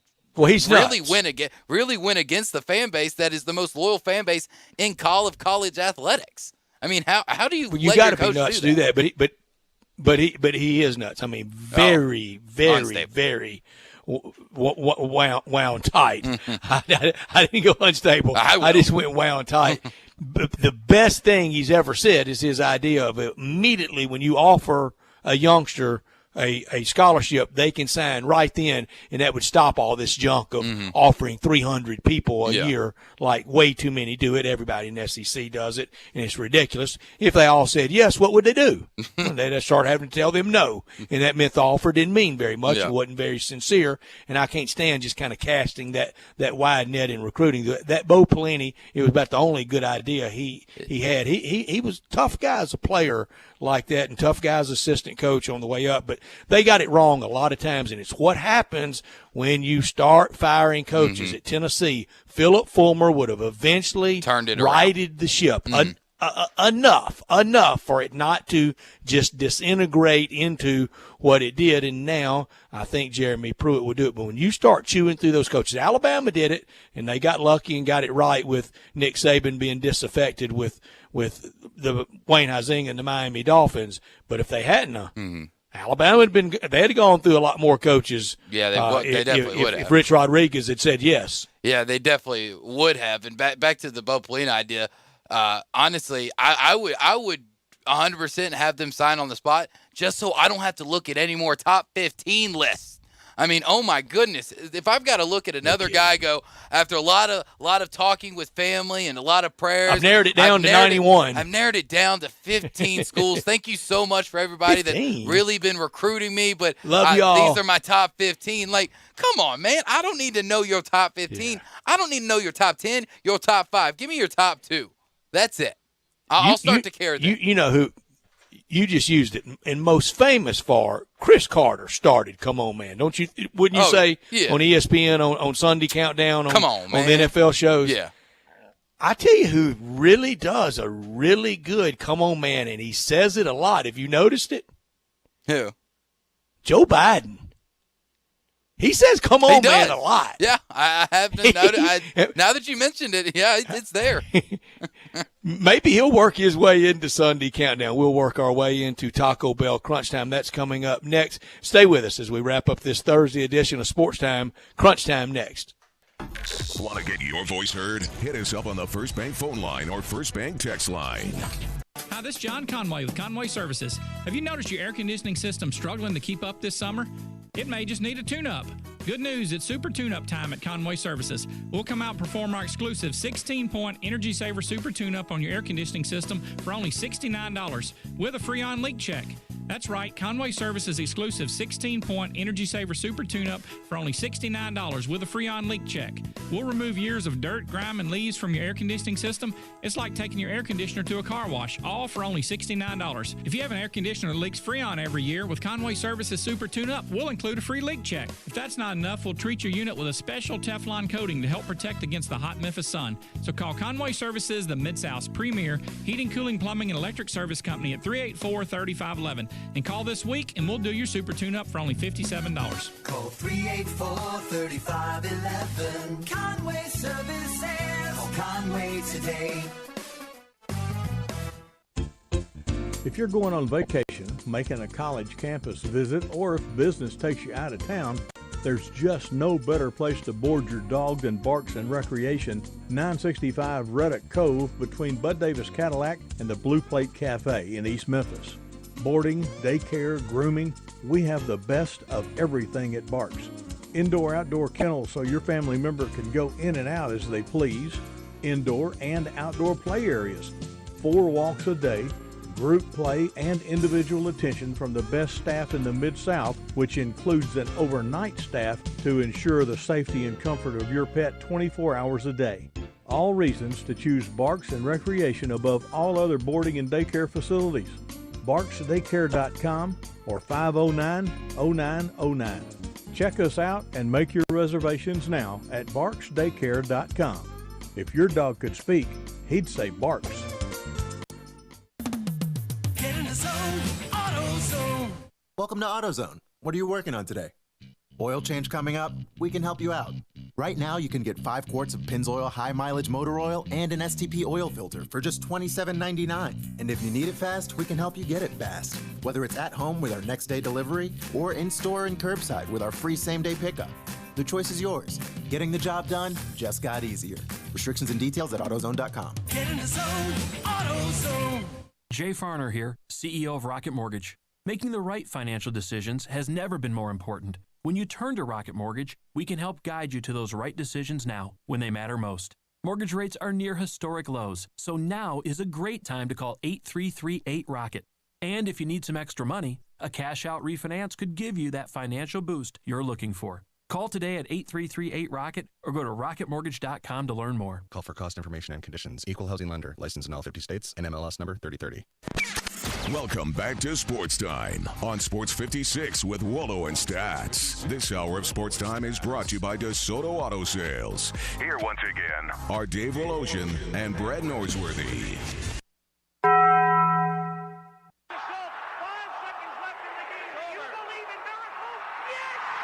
Go crazy, folks! Go crazy! This is for all the biggest crunch time. You are looking live. In your life have you seen anything like that? Take questions again for the student athletes at this time, please. What's happening, big dog? How you doing? Is this thing working? It's obviously crunch time. Hammer, nail, coffin. This baby is over. Woo! Woo! Time for Taco Bell Crunch Time. Taco Bell, home of the crispy tortilla chips, topped with a double portion of either seasoned beef or shredded chicken, plus refried beans, nacho cheese sauce, reduced fat sour cream, guacamole, and a 3-cheese blend. Nachos Bel Grande, heaping portion of chips, topped with ground beef, tomatoes, beans, nacho cheese sauce, and a dollop of sour cream. Taco Bell, home to great food you get on your way home real fast, and they bring you crunch time every day. Drew, I learned today that the Grizzlies' Orlando experience sure ended better than it started, and the season that had its first win on Sunday afternoon, October 27th, 2019, gets the last win on August 13th, 2020.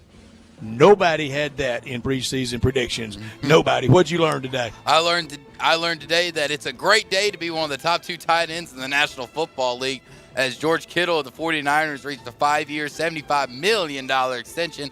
And later in the day, not to be outdone, Travis Kelce of the Chiefs reached a 4-year, $57 million extension. The money is flowing for the tight ends today.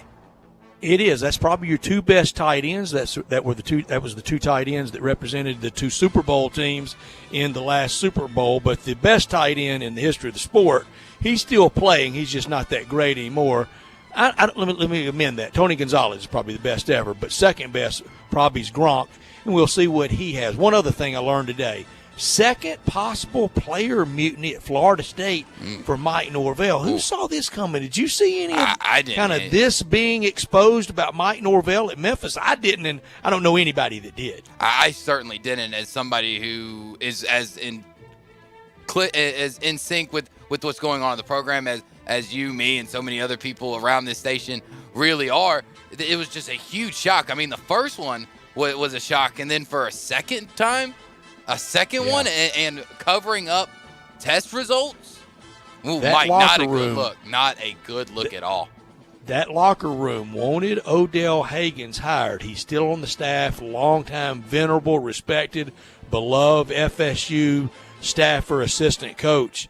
Mike Norvell better look out. It might not have three strikes out. Might just be 2. Wow. I mean, who could see that coming? Could have done without Zach Greinke last night. He didn't need to bang on any trash can and let them know what was coming. He was telling the batters what he was loading up and throwing at them, and they still couldn't hit it. And that's why I know they got an advantage. I know the Astros got an advantage, but they still had to hit it, and they still had to have one more run than that opposing team, and they still had to get them out 27 times. Some of the animus, some of the venom for the Astros, I think, is a little bit misguided, especially when a lot of teams are doing it. That last night with Greinke, that had to violate some unwritten rule, didn't it? Oh, definitely. I mean, without a doubt, it violated the unwritten rule. I mean, because one, there's a billion. But they can't throw at him because he's not batting now. Good, I know. So he gets off scot-free.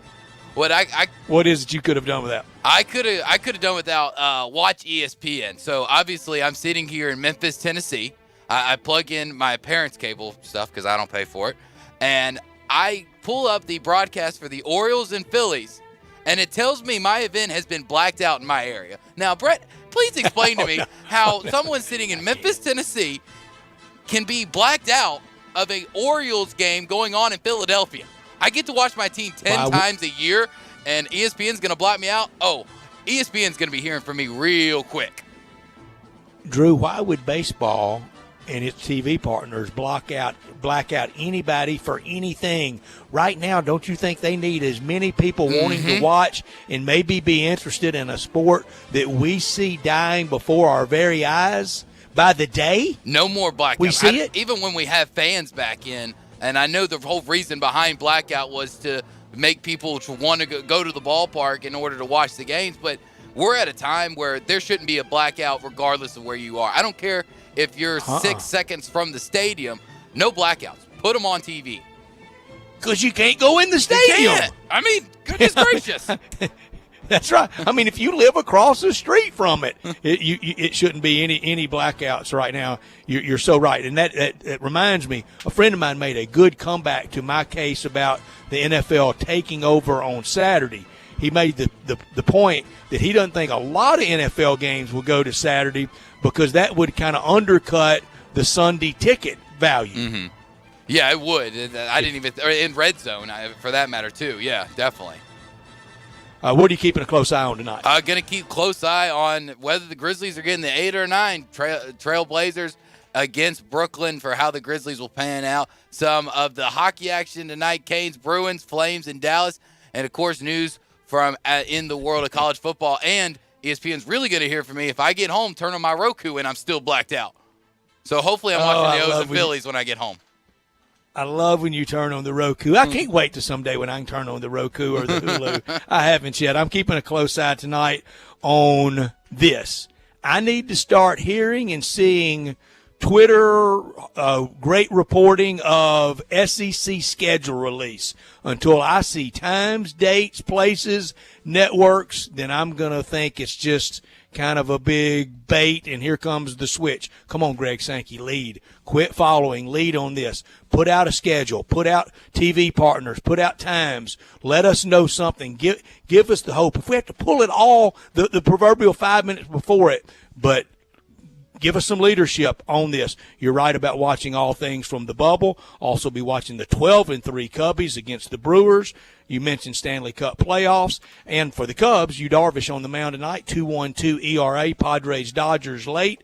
We want to thank Bill Bender from the Sporting News, Keith Smith from Yahoo Sports, Tim Doolin on baseball, Jeff Brightwell from the Tiger Sports Network. For Dave, for Drew, for Carl, I'm Brett. We'll talk to you tomorrow at 3.